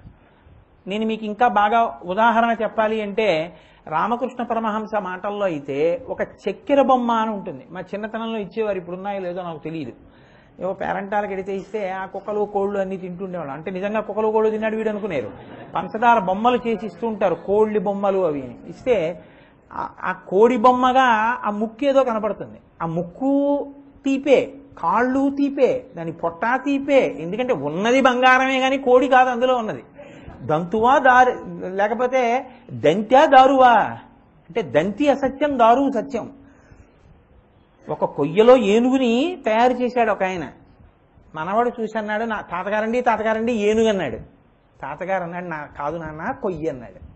మీ మొహం మీకేం తెలుసు, ఏనుగు ఇదిగో తొండం ఉందా, దంతాలున్నాయా, కాళ్ళున్నాయా, పొట్టుందా, తోకుందా, ఉన్నాయి. ఏనుగే నాన్న, అవన్నీ కొయ్య అంటాడు తాత. ఇది ఏనుగు అంటాడు మనవడు. నామరూపములను చూస్తున్నాడు మనవడు, పదార్థమును చూస్తున్నాడు తాత. ఇలా కొయ్యయందు దంతి అంటే దారువునందు దంతి వచ్చినట్టు, సువర్ణమునందు ఆభరణములు వచ్చినట్టు మనం కూడా నామరూపాత్మకంగా ఉన్న జగత్తు ఈశ్వరుడే అని తెలుసుకో అంటే అంత తొందరగా పట్టుకోలేము. కానీ ఒక పంచదారతో చేసినటువంటి బొమ్మ సముద్రపు యొక్క లోతు కనిపెడతానని ప్రయాణం మొదలెట్టింది అనుకోండి. ఇప్పుడు ఇది సముద్రపు తట్టడుక్కి వెళ్ళింది. బయటికి వచ్చి మీకు చెప్పడానికి ఇంకుంటుందా పంచదార బొమ్మ? కరిగిపోతుంది. షట్పదీ స్తోత్రం కూడా అంతే. మీరు ఈశ్వరుణ్ణి ఉద్దేశించి ప్రార్థన మొదలుపెట్టారనుకోండి, ఇందుకు ఈ స్థాయిలో ప్రార్థన కేవలము సుఖాలు, కేవలం కోరికల కోసం చేయరు. ఈ స్థాయిలో కూడా ప్రార్థన ఉంటుంది. ఇది మీరు తెలుసుకోవాలి. ఇది తెలియక చేసే ప్రార్థన అన్ని వేళలా మనుష్యులు చేయకూడదు. అలాగా ఇది ఈ షట్పది చెయ్యాలి మనుష్య జన్మ ఎత్తినందుకు. అందుకే షట్పది నోటికి రావడం అత్యంత ప్రధానం జీవితంలో. షట్పది రాదు నాకు నోటికి అన్నారనుకోండి, మనుష్య జన్మ యొక్క ప్రయోజనాన్ని సాధించుకోవడంలోనే ఎక్కడో పొరపాటు పడిపోయాడు అని గుర్తు. అంటే అసలు ఆ జన్మ ప్రయోజనం పోయినట్టే. మీకు ఎన్ని ప్రార్థనలు రానివ్వండి ఒకెత్తు, షట్పది రావడం ఒకెత్తు. నేను త్రికరణ శుద్ధిగా చెప్తున్నాను ఈ మాట. ఎందుకంటే శంకర భగవత్పాదులు అంత లోతైన భావములతో ఇచ్చారు ఆ ప్రార్థనని. ఇప్పుడు చక్కెర బొమ్మ సముద్రంలోకి వెళ్ళి సముద్రపు లోతు కనిపెట్టడానికి ప్రయత్నం చేసి సముద్రంలో తాను కలిసిపోయినట్టే మీరు ఈశ్వరుడి యొక్క ఒక ఆకృతిని పట్టుకుని ఈశ్వరుణ్ణి మీరు అసలు ఏమి అడగాలో అవి అడగడం మొదలు పెడితే మీరు కూడా చక్కెర బొమ్మ సముద్రంలో కలిసినట్టు మీరు కూడా క్రమక్రమంగా జ్ఞానావిర్భావము చేత నేను ఈశ్వరుడనే అన్న జ్ఞానమును పొంది మళ్లీ పుట్టవలసిన అవసరం లేకుండా పునరావృత్తి రహిత శాశ్వత శివ సాయుధ్య స్థితిని పొందుతారు. ఇప్పుడు అసలు మనుష్య జన్మకి కావలసినటువంటి మహత్తరమైన ప్రయోజనమేదో దాన్ని జగద్గురువులుగా శంకరులు సాధించి పెడుతున్నారు. ఇప్పుడు ఇది సాధించి పెట్టడానికి ప్రార్థన ఇవ్వడం అంత తేలికైన విషయమేం కాదు. మీరు చాలా వినుంటారు. ఏదో ఈ ప్రార్థన చేసినట్టయితే, ఈ స్తోత్రం చేసినట్టయితే ఏదో 3 మాటలు చదివితే ఈ ఫలితం వస్తుంది, 6 మాటలు చదివితే పిల్లలు పుడతారు, 8 మాటలు చదివితే పోయిన వస్తువులు దొరుకుతాయి, ఇలా ఏదో ఉంటాయి. అందులోనే ఉంటాయి చివరి ఫలశ్రుతి చెప్తూ. నేను అవి తప్పని కానీ అలా చేయకూడదని కానీ అనడానికి నాకు కాదు ఎవ్వరికీ అధికారం లేదు. ఎందుకు లేదో తెలుసా అండి? ఒక్కటే కారణం. గీతలో ఈశ్వరుడు ఒక మాట చెప్పాడు, చతుర్విధా భజంతే మాం జనాః సుకృతినోర్జన ఆర్తో జిజ్ఞాసురర్థార్థి జ్ఞానీచ భరతర్షభ. అర్జున, 4 రకాలైన భక్తులు ఉన్నారు. వీళ్ళు 4 నన్ను సేవిస్తూ ఉంటారన్నాడు. ఎవరు? ఆర్తో, ఆర్తి కలిగినటువంటి వాళ్ళు భగవంతుణ్ణి ప్రార్థన చేస్తారు. జిజ్ఞాసు, జిజ్ఞాసులైన వాళ్ళు ఈశ్వరుణ్ణి ప్రార్థిస్తారు. అర్థార్థి, డబ్బు కావాలనుకున్నవాడు ఈశ్వరుణ్ణి ప్రార్థిస్తాడు. జ్ఞానీచ, జ్ఞాని అయిన వాడు కూడా, అంటే ఈశ్వరుడికి జీవుడికి భేదం లేదని తెలుసుకున్నవాడు కూడా నన్నే ప్రార్థన చేస్తూ ఉంటాడు. ఆయనే ఒప్పుకున్నాడు, అలా ప్రార్థన చేస్తూ ఉంటారు, నేను వాళ్ళ కోరికలు తీరుస్తూ ఉంటాను అని ఆయన ఒప్పుకున్నాడు. మీరెవరు చేయొద్దనడానికి? నాకుందా అధికారం? నాకు కాదు, ఎవ్వరికీ లేదు. అలా చెప్పకూడదు కూడా, తప్పది. చెయ్యవచ్చు. 4 రకాలుగాను ఈశ్వరుణ్ణి ప్రార్థిస్తారు. ఆర్తో, ఆర్తి కలిగిన వారు ఉంటారు కొంతమంది. ఆర్తి అంటే అప్పటికేం లేదు వాడికి భక్తి, అప్పటి వరకు వాడు ఎన్నడూ ఈశ్వరుడి జోలికి వెళ్ళినవాడు కాడు. పైగా అదొక పెద్ద సర్టిఫికెట్ కింద చెప్తుంటారు కొంతమంది. నాకు భక్తి లేదని అంటాడు. బూడిది లేకపోతే నాకేంటి? ఎవరికి భక్తి లేకపోతే వాడు ఇబ్బంది పడతాడు. భక్తి లేదని నువ్వు చెప్పుకోవడం ఎందుకు అంత గొప్పగా? అదేం చెప్పుకోవలసినంత గొప్ప లక్షణం ఏం కాదు, అలా చెప్పుకోవడానికి సిగ్గుపడవలసిన లక్షణం అది. అంటే ఆర్తో, ఆర్తుడు అంటే ఇత పూర్వం ఎన్నడూ ఈశ్వరుణ్ణి సేవించకుండా, లేదా ఏదో కించిత్ భక్తితో సేవించిన, పెద్ద నమ్మకం లేకుండా ఉండి, ఒక్కసారి ఏదైనా పెద్ద ప్రమాదము సంభవించినప్పుడు నువ్వు రాని పూర్తి నమ్మకంతో అప్పుడు పిలిచిన వాడెవరో ఆ సందర్భాన్ని బట్టి వాణ్ణి ఆర్తి కలిగిన వాడు అని పిలుస్తారు. ద్రౌపది పిలిచింది అలా. ఆవిడకి అంతకుముందు భక్తి ఉంది, కానీ ఆవిడకి ఒకసారి ఆర్తి కలిగింది. సభలో పిలిచింది, వస్త్రాపహరణం జరిగితే. చాలా బాగా సరిపోయేవాడు గజేంద్రుడు. ఎప్పుడూ ఎన్నడూ ప్రార్థన చేయకపోయినా మొసలి వచ్చి ఏనుగుని పట్టుకున్న తర్వాత రాత్రులు, దివసంబులు, సంధ్యలు సలిపెన్ పోరొక్క 1000 సంవత్సరములన్నారు పోతన గారు. 1000 సంవత్సరముల యుద్ధం చేశాడు. అప్పుడు తెలుసుకున్నాడు. పృథుశక్తిన్ గజమాజల గ్రహముతో పెక్కేండ్లు పోరాడి సంశిథిలంబై తనలావు వైరిబలముంచింతించి మిథ్యామనోరథం ఇంకేటికి దీని గెల్వ సరి పోరంజాలరాదంతు ఇట్లనే పూర్వపుణ్యఫల దివ్యజ్ఞాన సంపత్తితో. నేను ఈ మొసలితో యుద్ధం చేయలేనని తెలుసుకున్నాడు. అప్పటికి అందరూ వెళ్ళిపోయారు కూడా. మకరితోడపోరు మాతంగ విభుని ఒక్కరి నిడించిపోవ కాళ్ళు రాక కోరి చూచుచుండే కుంజరీయూధంబు మగలు తగులు కారె మగువలకును. భార్యలు తప్ప ఎవ్వరూ లేరు, అందరూ వెళ్ళిపోయారు. ఆయనకేం తక్కువ మంది భార్యలు అనుకుంటున్నారా? 10,00,000 కోటి కరణీనాథుండనయ్యుండి మద్దానంభ పరిపుష్ట చందనలతంత ఛాయలందుండలేక నీరాశ ఇటేల వచ్చితి కదో భయం బిట్లో కదే ఈశ్వరా అని చెప్పుకున్నాడు. 10 లక్షల కోట్ల మంది భార్యలు ఆయనకి. అంటే పిల్లలును సైన్యము పరివారం ఎంత ఉంటారో మీరు ఆలోచించండి. ఈ 10 లక్షల కోట్ల మంది తోకలు వేస్తే మొసలు చచ్చిపోతుంది. కానీ వాళ్ళందరూ ఏం చేశారంటే గట్టెక్కారు. ఈయన ఒక్కడే యుద్ధం చేస్తున్నాడు. అప్పుడు యుద్ధం చేసి చేసి చేసి వీళ్ళందరినీ చూసి చూసి చూసి చూసి అనుకున్నాడు, ఊరే నా పిచ్చి తప్ప ఎవడు రాడరా, వచ్చేవాడు ఎవడైనా ఉన్నాడా అన్నప్పుడు ఆలోచన వచ్చింది. వచ్చి అన్నాడు, కలడందురు దీనులయడ కలడందురు పరమయోగి గణముల పాలిన్ కలడందురు అన్ని దిశలను కలడు కలండనడు వాడు కలడో లేడో అన్నాడు. ఉన్నాడు ఉన్నాడంటారు, ఒక ఆయన మీద మాత్రం అంటుంటారు ఆ మాట గురించి. ఈశ్వరుడు అన్నవాడు ఉన్నాడు అంటారు, కానీ ఆ ఉన్నాడన్నవాడు ఉన్నాడో లేడో అన్నాడు. ఆయన ఏం రాలేదు. సంశయాత్మ వినశ్యతి. నీకంత అపనమ్మకం ఉంటే నాకు ఎందుకన్నాడు. ఎప్పుడు పిలిచాడు? నేను ఒంట్లో ఓపికండగా పిలవలేదు. లావొక్కింతయు లేదు ధైర్యము విలోలంబయ్య ప్రాణంబుల ఠావుల్ దప్పెను మూర్ఛవచ్చ తనువుండస్సిన్ శ్రమంబయ్యడి నీవే తప్ప ఇతప్పరం బెరుగా మన్నింపందగున్ దీనునిన్ రావే ఈశ్వర కావవే వరద సంరక్షింపు భద్రాత్మక అని ప్రాణం పోయేటంతటి నీరసం వచ్చాక అప్పుడు పిలిచాడు. పిలిస్తే ఇప్పుడు నువ్వు పిలిస్తే నేను ఎందుకు రావాలి, ఎప్పుడన్నా దీపమన్నా పెట్టావా అని ఆయన అడిగాడా? ఆయన ఏం అలా అనలేదు. ఆర్తితో ఉన్నాడని నమ్మి పిలిచాడు. అందున పోతన గారి భాగవతం చమత్కారం సంస్కృత భాగవతం కన్నా. నేను నమ్మి పిలుస్తున్నాను కాబట్టి నువ్వు ప్రహ్లాదుడికి వచ్చినట్టు ఎక్కడున్నవాడు అక్కడి నుంచి విష్ణువు అంతటా ఉన్నావు కాబట్టి రావడం కాదు. నువ్వు వచ్చేటప్పుడు నిన్ను నువ్వు మరిచిపోయి రావాలన్నాడు. కలుగడే నా పాలి కలివి సందేహింప కలివిలేములు లేక కలుగువాడు నాకడ్డబడరాడే నడిన సాధువులచే బడిడి సాధువుల కడ్డు బడిడివాడు చూడడే నా పాటు చూపుల చూడక చూచువారల కృప చూచువాడు లీలతో నామరాలింపడే మరగుల మొరలెరుంగుచు తన్ను మరగువాడు అన్నాడు. తనని తాను మరిచిపోయి రావాలన్నాడు. ఇప్పుడు ఆర్తితో గజేంద్రుడు నియమం పెట్టి పిలిచినా సరే షరతు పాటించి మరీ వచ్చాడు. అక్కడికక్కడ ప్రహ్లాదుడికి వచ్చినట్టు స్తంభంలోంచి వచ్చినట్టు రావచ్చు, కానీ అలా రాలేదు. నిన్ను నువ్వు మరిచి రావాలన్నాడు.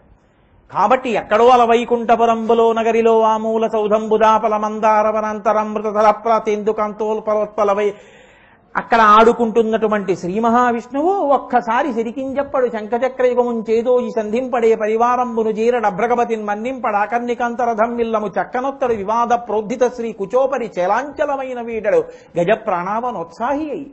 ఆర్తితో పిలిస్తే ఆనాడు వచ్చాడా లేదా? కాబట్టి ఆర్తో నన్ను నమ్మి పిలిస్తే వస్తానయా అని ఊరుకున్నాడా? వచ్చాడా? వచ్చాడు. జిజ్ఞాసు పక్కన పెట్టండి. అర్ధార్థి కొంతమంది కేవలం అభ్యున్నతి కొరకు, అంటే ఏదో సామ్రాజ్యము డబ్బు ఇలాంటి వాటి కోసం ఈశ్వరుణ్ణి సేవించిన వాళ్ళు ఉన్నారు. సుగ్రీవుడు అందులోకే వస్తాడు. ముందు రాజ్యం కోసమేగా రాముడి పక్కన చేరాడు. ఇచ్చాడా లేదా రాజ్యం? ఇచ్చాడు. కాబట్టి అర్ధార్థి జ్ఞానీచ జ్ఞానులైన వారు, శంకర భగవత్పాదుల వంటి మహాపురుషులు, శుకుని వంటి వారు, అలాగే సనకసనందనాదుల వంటి వారు, వాళ్ళందరూ కూడా ఈశ్వరుణ్ణి స్తోత్రం చేస్తారు. నిర్వికల్ప సమాధిలోంచి బయటికి వచ్చిన తర్వాత వాళ్ళు కూడా పరమేశ్వరుణ్ణి స్తోత్రం చేస్తూ ఉంటారు. కాబట్టి జ్ఞానీచ భరతర్షభ.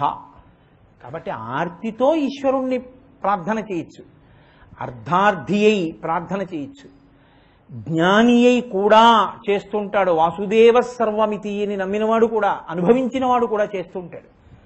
జిజ్ఞాసు ఇక్కడ మీరు కొంచెం జాగ్రత్తగా పట్టుకోవాలి. జిజ్ఞాసు అంటే ఎప్పుడూ కోరికలతో పిలిచేవాడు లేదా జ్ఞాని అయి పిలిచేవాడు కాడు. ఒక్క మనుష్య జన్మ పొందిన వాడికి మాత్రమే ఒక అధికారం ఉంది. అసలు ఈశ్వరుడు ఎవరండి అని అడగగలిగినటువంటి జన్మ ఒక్క మనుష్య జన్మే. బుద్ధి వాడికే ఉంది కాబట్టి ఈశ్వరుడు ఎవరు, నేను ఎందుకు ఆరాధించాలి, ఆయన ఏం చేస్తుంటాడు, నేను ఎలా ఆయన్ని పొందాలి అని తెలుసుకోగలిగినటువంటి శక్తి ఉన్నవాడు మనుష్యుడు ఒక్కడే. కాబట్టి ఇప్పుడు అలా తెలుసుకోవాలని ప్రయత్నం చేసేవాడెవరో ఆయన్ని జిజ్ఞాసు అని పిలుస్తారు. ఇది ఉత్తమ లక్షణం. అంటే మనుష్య జన్మ ప్రయోజనాన్ని సాధించుకోవడంలో కష్టం వచ్చి ఈశ్వరుణ్ణి పిలిచారు, తప్పు కాదు. మీకు ఏదో కోరిక పుట్టి ఈశ్వరుణ్ణి పిలిచారు, తప్పు కాదు. జ్ఞాని అయి పిలిచారు కొంతమంది, తప్పు కాదు. కానీ జిజ్ఞాసువై ఈశ్వరుణ్ణి పిలవడం, ప్రార్థన చేయడం మనుష్య జన్మ యొక్క ప్రయోజనం. ఇది అడిగి తీరాలి. ఇదొక్కటి తప్ప మిగిలిన ముందు రెండు అడుగుతుంటారు సాధారణంగా. అర్థార్థి ఆర్తో, ఆర్తితోనన్నా ప్రార్థన, ఏదో కష్టంలో ఉండిపోయి పిలవడం, లేకపోతే నాకు ఇది కావాలని పిలవడం.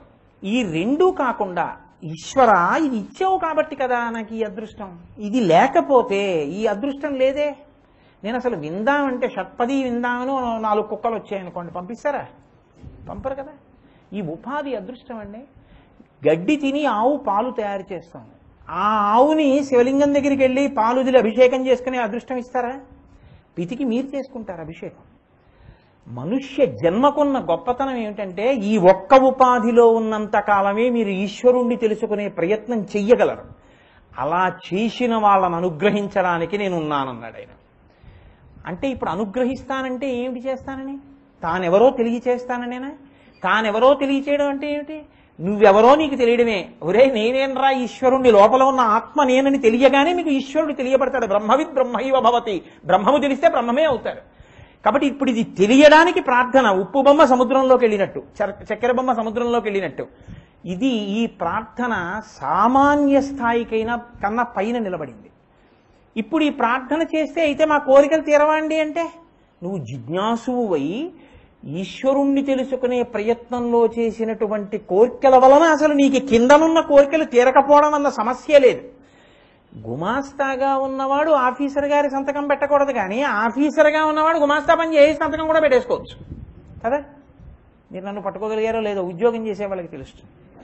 గుమాస్తాగా ఉంటే నేనే ఉత్తరం రాసేసి జవాబు రాసేసి నేనే ఆఫీసర్ గారి సంతకం పెట్టకూడదు. యువర్స్ ఫెయిత్ఫుల్లీ రాసి స్టాంప్ వేసి ఆయన దగ్గర పెట్టాలి, ఆయన సంతకం పెట్టాలి.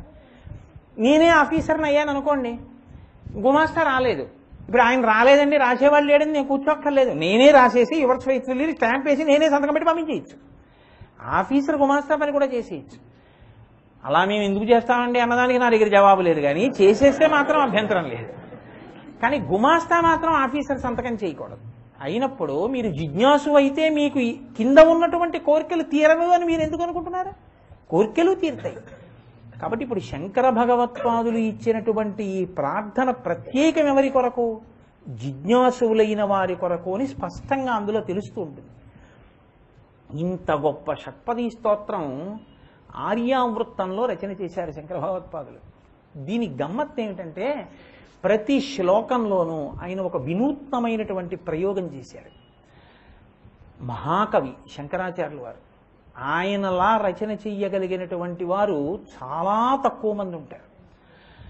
అటువంటి శంకర భగవత్పాదులు ఇచ్చినటువంటి షట్పదీ స్తోత్రంలో ఆయన మొట్టమొదటి శ్లోకాన్ని ప్రారంభం చేస్తూ ఒక మాట అంటారు. అవినయమపనయ విష్ణో దమయ మనః శమయ విషయ మృగతృష్ణాం భూతదయాం విస్తారయ తారయ సంసారసాగరతః. అంతే మొదటి శ్లోకం. ఎంత తేలికగా ఉంటుందంటే షట్పది మీకు చాలా విపరీతమైన ఒత్తులతో కానీ ఉచ్చారణకి కష్టం కానీ ఏముండదు. ఎందుకు అయినటువంటి స్తోత్రాన్ని ఇచ్చారో తెలుసా అండి? జిజ్ఞాసు ఈ వయసున్నవాడై ఉండాలి అని లేదు. కోరికలు బాగా పెరగడానికి ఒక వయస్సు వస్తే కానీ ఉండదు. ఒక పసిపిల్లవాడు ఉన్నాడు అనుకోండి, వాడికి ఏముంటుందండి? మలమూత్రంబులతో మహాభయముతో మాతృస్థనాపేక్షతో చలమూర్ఖత్వముతో సదాభ్రమతతో చాంచల్య చిత్తంబుతో బరువైనట్టి కపజ్వర గ్రహ మహాబాల్యామయ శ్రేణితో కలనైనంతమ చింతలేక చరితిన్ కామ్యార్థినై శంకర. ఏదో ఎప్పుడు అమ్మ అమ్మ అమ్మ అమ్మ తప్ప ఇంకేం కావాలి, ఇంకేం ఉండదు. కానీ యవ్వనమంకురించగనే మది అన్యుల నెట్టులను ఆశ్రయించుటో పరమ పావనులంతు పరిపాలకులను నుతియించుటెట్టులో జీవికి విత్తమే భువిని శాశ్వతమంతు అదిట్లు కూర్చుటో ఎయ్యది ఏది దారి అని ఎంచుతూ బుచ్చితి నయ్య శంకర. యవ్వనం వచ్చేటప్పటికి శరీరంలో బలం ఉండేటప్పటికి డబ్బు ఎలా సంపాదించాలి, ఇళ్ళు ఎలా కట్టాలి, ఆస్తులు ఎలా సంపాదించాలి, భార్యను ఎలా సుఖపెట్టాలి, నేను ఇన్ని భోగాలను భవించాలి, ఎన్ని కోరికలు నిప్పురవ్వలు పుట్టినట్టు వస్తాయి నెగడులోంచి.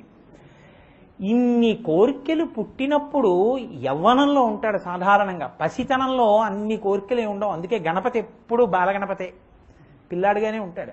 పిల్లాడికి చూడండి, ఇప్పుడు మీరు దెబ్బలాడితే కోపగించుకుంటాడు, మూతి ముడుచుకుని అక్కడ పోయి కూర్చుంటాడు. మీరు మళ్ళీ పిలిచి వాడికి ఏం పెద్ద బంగారం గొలిసేవక్కర్లేదు, వాడికి ఇచ్చిన వాడికి అసహ్యం కూడా, ఇవన్నీ నాకు ఎందుకు తెంపేస్తాడు వాడు. మీరు చాక్లెట్ ఇస్తే వాడికి పరమ సంతోషం, మీకు గజారోహణం చేయించేస్తాడు వాడు, అంత ఆనందం వాడికి. చాలా చిన్నదానికి తృప్తి పొందుతాడు. అందుకే కదండి గడ్డి బరకేస్తే పొంగిపోతాడు ఆయన.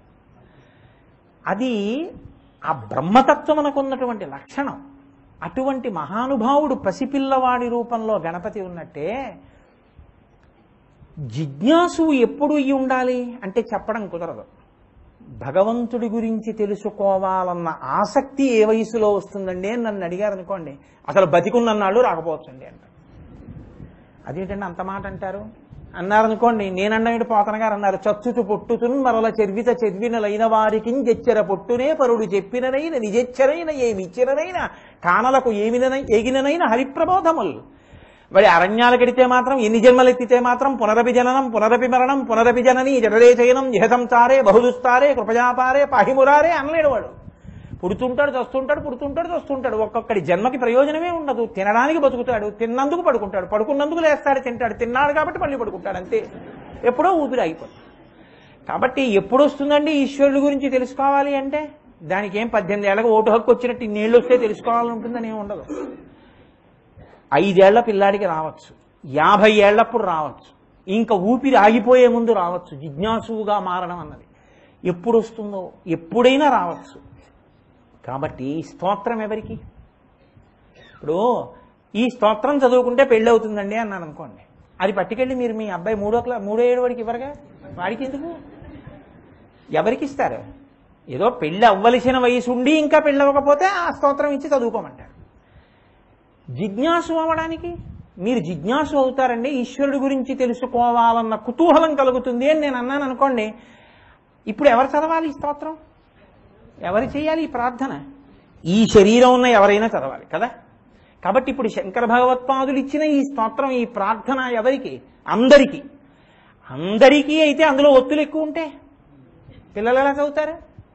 కాబట్టి ఆ ప్రార్థన ఎలా ఉండాలి? అందరూ చదివేటట్టు ఉండాలి కదా.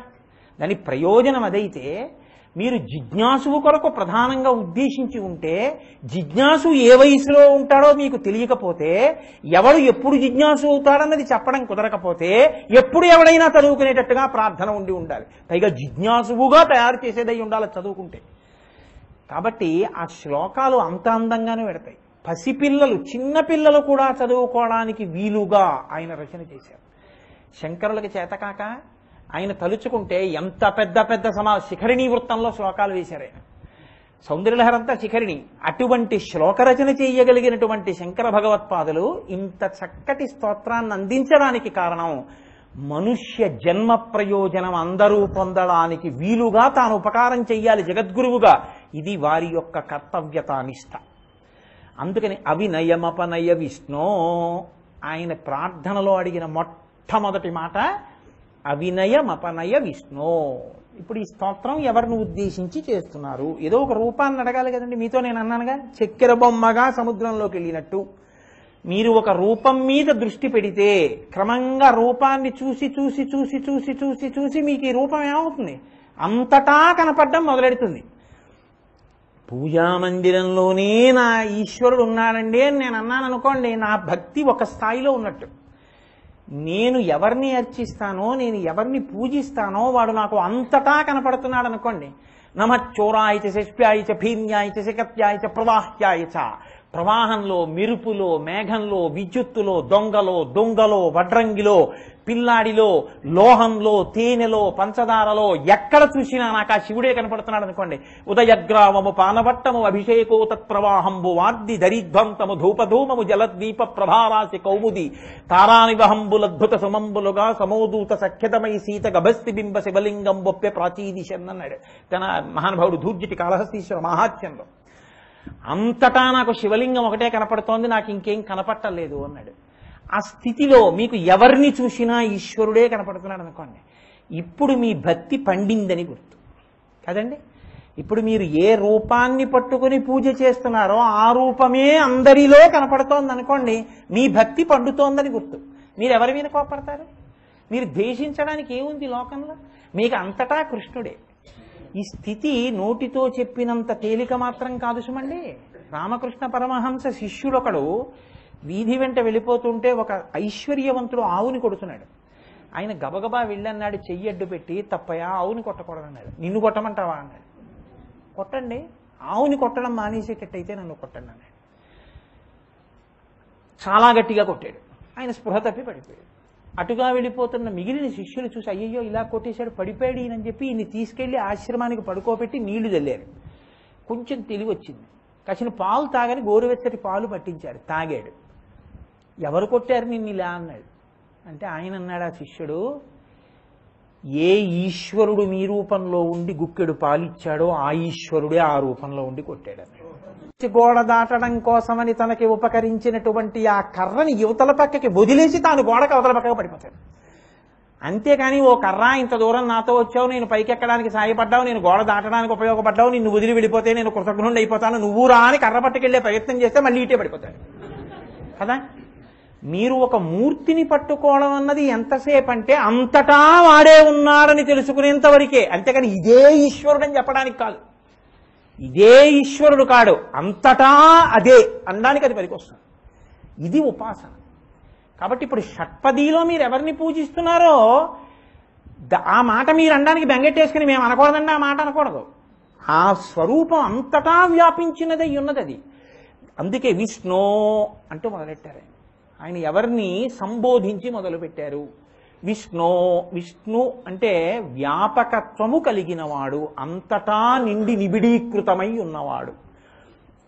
నేను మీతో మనవి చేశానే, ఒక బంగారమే ఆభరణములైనట్టు ఆ ఒక్క ఈశ్వరుడే ఇన్నిగా ఉన్నాడు. కానీ ఆ ఒక్కడే ఉంటే ఇన్నిగా కనపడడానికి కారణం మాయ. ఈ మాయ తొలగడానికి ఆయన కాళ్ళు పట్టుకుంటున్నారు. కాబట్టి ముందు అసలు సంబోధన ఎవరిని? విష్ణు. ఇప్పుడు ప్రార్థన కాబట్టి మీరు అడగాలి ఆయన్ని ఏదో ఒకటి. ఏమడుగుతున్నారు శంకరులు? మొదట ఇది మీరు జాగ్రత్తగా పట్టుకోవాలి. జిజ్ఞాసు చెయ్యడానికి వీలైన గొప్ప ప్రార్థన ఇది. కాబట్టి ఇప్పుడు ముందు ఏం అడగాలి?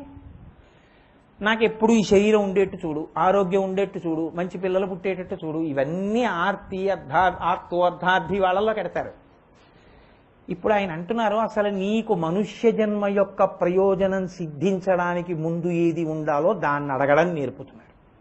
నువ్వు ఇలా చేసుకో అన్నారు అనుకోండి, మీరంత పెద్దవారు ఏంటంటమ్మా కదండి. అందుకని ఆయనే చేస్తున్నానంటారు.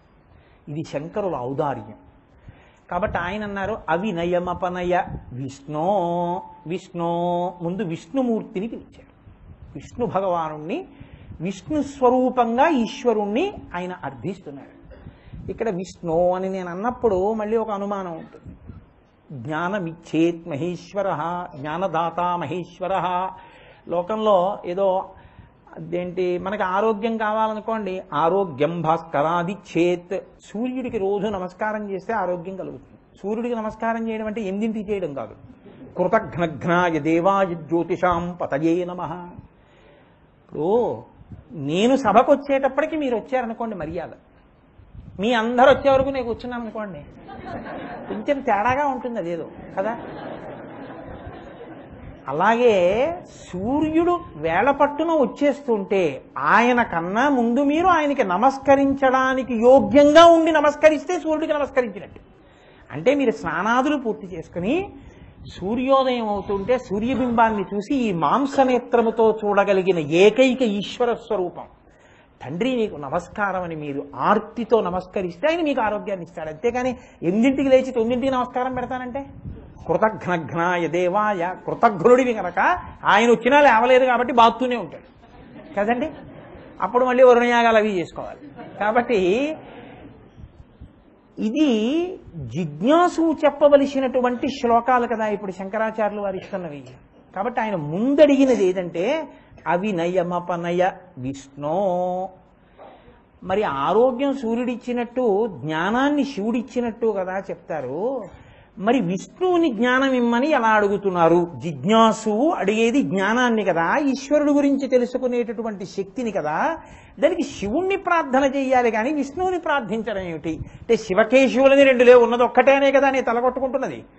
అయినా పోని శివ అంటే వచ్చిన నష్టం ఏమిటి? విష్ణు అనడం ఎందుకు? అంటే మీరు ఒకటి జ్ఞాపకం, ఇంత గహనంగా ఎంత గంభీరంగా మాట్లాడతారండి ఆయన. విష్ణువు కేవలము స్థితికారుడు అంటే కేవలము మిమ్మల్ని రక్షించేవాడు మాత్రమే కాదు, ఆయన మహానుభావుడు, జ్ఞానప్రదాత. అసలు లోకంలో జగద్గురువు అన్న మొట్టమొదటి బిరుదునామం పొందినటువంటి వాడు శ్రీ మహావిష్ణువే. కృష్ణం వందే జగద్గురుం. కృష్ణ భగవానుడికే జగద్గురు అని పేరు. ప్రస్థానత్రయంలో భగవద్గీతని బోధించినవాడు కృష్ణ పరమాత్మ. ఆయన ఇవ్వకపోవడం ఏమిటి జ్ఞానాన్ని? మీరు ఆ కాలడీ వెళ్ళి చూస్తే శంకర భగవత్పాదుల యొక్క ఆరాధ్య దైవం, కులదైవం శ్రీకృష్ణ భగవానుడు. ఆయన యువతలకి తీసుకొచ్చి ఆ నదిలో, పూర్ణానదిలో యువతల బొడ్డుకి తీసుకొస్తున్నప్పుడు అమ్మగారి కోసమని కృష్ణ భగవానుడి దేవాలయం కొట్టుకుపోతుంటే, ఏమయ్యా మీ వాళ్ళందరూ కొలిచారు, నేను నా వరదల్లో వెళ్ళిపోతోంది గుడి, స్వామి నిన్ను తెచ్చి ఇక్కడ పెట్టుకుంటానని ఒడ్డుకు తెచ్చి ప్రతిష్ఠ చేసుకున్నారు శంకరాచార్యుల వారు. పరమకృష్ణ భక్తుడైన మహావైష్ణవుడు శంకరాచార్యుల వారు. అటువంటి అసలు శంకరాచార్యుల వారి జీవితంలో చేసిన మొట్టమొదటి స్తోత్రమే కనకధార, లక్ష్మీదేవిని ఉద్దేశించి చేసింది. ఇచ్చిన ప్రార్థనల్లో మకుటాయమానం షట్పది కృష్ణ శ్రీ మహావిష్ణువుని ఉద్దేశించి చేసింది. కాబట్టి కృష్ణుడిగా జ్ఞానం ఇచ్చినవాడు విష్ణువుగా మీకు జ్ఞానం ఇవ్వడని ఎందుకు అనుకుంటున్నారు? విష్ణువేగా కృష్ణుడు అయినప్పుడు మీకు ఎందుకు ఇవ్వరు? నారాయణ సమారంభాం శంకరాచార్య మధ్యమాం అస్మదాచార్య పర్యంతాం వందే గురు పరంపరాం అని చెప్తున్నావా లేదా? పైగా నారాయణుడు వ్యాసుడే కదా వేద విభాగం అంతా చేసినవాడు. రేపు గురు పూర్ణిమ అంటే ఏమిటి? గురు పూర్ణిమ నాడు చేసేటటువంటి పూజ వ్యాస భగవానుడికే చేస్తారు, అందుకే దానికి వ్యాస పూర్ణిమ అని పేరు. కాబట్టి అటువంటి వ్యాస భగవానుడిగా వచ్చినవాడు శ్రీ మహావిష్ణువే. కాబట్టి ఆయన మీకు ఈ జ్ఞానం ఇవ్వగలడు. కాబట్టి విష్ణువుని పిలిచి ప్రార్థన చేస్తున్నారు ఆయన. ఇందులో అరమరిక లేదు, చక్కగా నువ్వు ఇలా చెయ్యి మనకి నేర్పుతున్నారు. ముందు ఏం కావాలని అడుగుతావో తెలుసా? అవినయ అపనయ, అవినయమును దూరము చెయ్యి. ఎంత పెద్ద మాట అండి నిజంగా. నాకు వినయమును ఇయ్యి అని అడగలేదు. వినయమును ఇయ్యి అంటే ఏమిటి? దాని అర్థం లేదనే కదా. నాకు వినయాన్ని కటాక్షించు అంటే నాకు వినయం లేదు అనే కదా. అసలు నాకు వినయం లేదు అన్నవాడు ఈశ్వరుణ్ణి ప్రార్థించే ఉద్దేశం ఉండదు వాడికి. ఇంకా ఆయన్ని నేనేటంటే అడిగేదంటాడు. ఏది ఉందని తెలుసుకున్నవాడైతే ప్రార్థిస్తాడు. అవినయం ఎక్కువగా ఉందండి, నాకు అహంకారం ఎక్కువగా ఉందండి అన్నవాడైతే స్వామి ఇది తీసేవయ్యా అని అడుగుతాడు కదండి. దీనివల్ల నేను బాధపడుతున్నాను, ఇది నాకు ఉండకూడదు నా దగ్గరుంది, ఇది పోవాలనుకున్నవాడైతే జిజ్ఞాసు. ఏది ఉండకూడదో తెలుసుకున్నాడు. అసలు ఉండకూడని ఏది తన దగ్గర ఉందో అది తెలుసుకోకుండా ఉన్నవాడు అహంకారంతో ఉన్నవాడు నాకు అహంకారం ఉందంటాడండి ఒక్కనాటికి అంటాం. కాబట్టి జిజ్ఞాసు అయితే అవినయం ఉందని తెలుసుకుని ఉండాలి, అంతేగాని వినయం ఉందని బుకాయించాడు. అవినయమే నాకు ఉందంటాడంటే, అవినయము అంటే వినయము లేకుండుట. వినయము లేకపోవడం అన్నది నాకుంది, వినయం లేకపోవడం అన్నది నాకుందంటే ఇప్పుడు నాకేముంది? అహంకారం ఉంది. దీన్ని ఏం చేస్తావు? అపనయ, ఉపనయ అంటే దగ్గరికి తీసుకురావడం, ఉపనయనము అంటే గురువు గారికి సమీపానికి తీసుకెళ్ళడం, ఉపవాసము, ఉపనయనము, ఉపవాచకము, వాచకమునకు దగ్గరగా ఉంటుంది కాబట్టి ఉపవాచకము. ఉప అంటే దగ్గరికి తీసుకెళ్ళడం, అప దూరంగా చేసేయడం. అపనయ విష్ణో, ఓ శ్రీ మహావిష్ణు నన్ను అవినయమునకు దూరము చెయ్యి అంటే నన్ను దేనికి దూరంగా ఉంచుతావు? అహంకారమునకు దూరముగా ఉంచు. నాకు ముందు ఏది కలగాలో తెలుసా స్వామి? నాకు వినయాన్ని కటాక్షించు. నీకు వినయం ఇవ్వడము అంటే కొత్తగా ఇచ్చేది ఏమి ఉండదు ఇంకా వినయం ఇవ్వడానికి. ఇప్పుడు పగలు రావాలండి ఏం జరగాలి? చీకటి పోవాలంతే. పగలు కొత్తగా రావడం ఉండదు. ఉన్న చీకటి పోతే పగలు. తమసోమా జ్యోతిర్గమయ. చీకటి పోతే వెలుతురు. సూర్యుడు వస్తే చీకటి ఉండదు, సూర్యుడు లేకపోతే వెలుతురు ఉండదు. అది వస్తే ఇది ఉండదు అంతే. ఇది ఎందుకుంది? అది లేకపోవడం వల్ల ఉంది. అది వచ్చిందనుకోండి ఇది ఉండదు. వినయం వచ్చిందనుకోండి అవినయం ఉండదు. కాబట్టి ఉన్నదేది? అవినయమే ఉంది. అసలు ఏమండి నాకు చాలా అహంకారంతో బాధపడుతున్నానండి అని ఎవరైనా అన్నాడు అనుకోండి, మీరు వెంటనే ఓ పూలదండో పంచెల చాపో ఇవ్వాలండి. ఆ మాట ఒక్కనాటికి అంటాం. ఎవ్వరు చెప్పినా అందులో మీరు పొరపాటునో గ్రహపాటునో భగవంతుడి గురించి ప్రసంగాలు చేస్తే మీకు వచ్చి చెప్పేవన్నీ అవే ఉంటాయి. ఏం చెప్తారు? మేమండి గుడి కట్టాం, మేమండి ఏడాదికి 2 బస్తాలు ధాన్యం ఇస్తాం. నువ్వు బతికున్న నాళ్ళు అన్నం పెట్టాడు ఈశ్వరుడు, మరి దానికి ఏం చెప్తావు? లేకపోతే నేనండి అక్కడ ఫోటో పెట్టించాను, నేను ఇక్కడ మెట్లు కట్టించాను, నేను ఇక్కడ పేరు రాయించాను.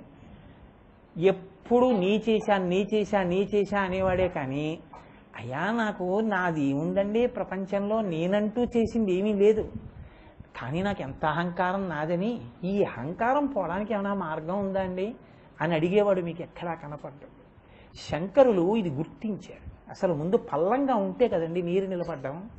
ఎత్తుగా ఉన్నదాని మీద మీరు ఎన్ని నీళ్ళు వస్తే నిలబడతాయి? ముందు అసలు వినయం వస్తే ఏదైనా వచ్చి నిలబడుతుంది. అసలు సమస్త విద్యల యొక్క ప్రయోజనం ఏమిటో తెలుసా అండి? వినయమే. ఆ వినయం అన్నది లేకపోతే ఇన్ని చదువులు ఉండనివ్వండి, అవి నిరర్ధకమే, అవి పనికొచ్చేవి కావు. అందుకే గురువుకి శిష్యుడికి మధ్య ఉండేటటువంటి అనుబంధంలో మొదటి చెప్పే మాట ఏమిటంటే, గురువు గారికి వినీతుడు, శిష్యుడికి వినీయుడు. వినయాన్ని గురువుగారు నేర్పుతారు, శిష్యుడు గురువుగారి దగ్గర వినయం నేర్చుకుంటాడు. అసలు నేను ఎంతటి వాడినండి, నాకు ఏం తెలుసండి అని మీరు అనగలిగారు అనుకోండి చాలు, మీరు తరించడానికి కావలసిన ప్రధానమైన లక్షణం మీ దగ్గర ఉంది అని గుర్తు. నాకు తెలియకపోవడం ఏమిటండి అన్నారనుకోండి, నాకు తెలుసుకోవలసిన అవసరం ఏముందండి అన్నారనుకోండి చాలు. ఎంత ప్రమాదకరమైన వస్తువు ఉండాలో అంత. ఇప్పుడు చెట్టు ఉందండి, దానికి ఒక తొర్ర ఉంది. చెట్టుని ఇలా చూస్తే అబ్బాయి ఎంత బాగుందో, చెట్టు ఎంత అందంగా ఉందో అనుకుంటున్నారు. లోపల నిప్పు రాజుకుంటోంది, తొర్రలో అంటుకుంటోంది తొర్రని. ఇప్పుడు ఆ చెట్టు ఏమైనా సంతోషంగా ఉంటుందా? కాసేపట్లో కాలిపోతుంది తన తొర్రంతా. చెట్టు తొర్రంతా కాలిపోయిన తర్వాత పెద్ద కన్నం పడుతుంది. కన్నం పడ్డ తర్వాత చిన్న గాలి వేస్తే అంత చెట్టు పడిపోతుంది. ఎంత పెద్ద చెట్టు తొర్రలోనైనా ఎండిపోయాక మంట ప్రారంభమైన తర్వాత చెట్టు ఎంత ప్రమాదకరమో, ఏ కారణం చేత మీలో అహంకారం ప్రవేశించినా అది పడిపోతున్న చెట్టే తప్ప అది పనికొచ్చే చెట్టు కాదు. ఇంకా ముందుండవలసింది ఏది అంటే వినయమే. అవినయమపనయ ఈశ్వర, నాకు అవినయాన్ని తీసేసేయి. అవినయాన్ని తీసేస్తే ఏమిటి?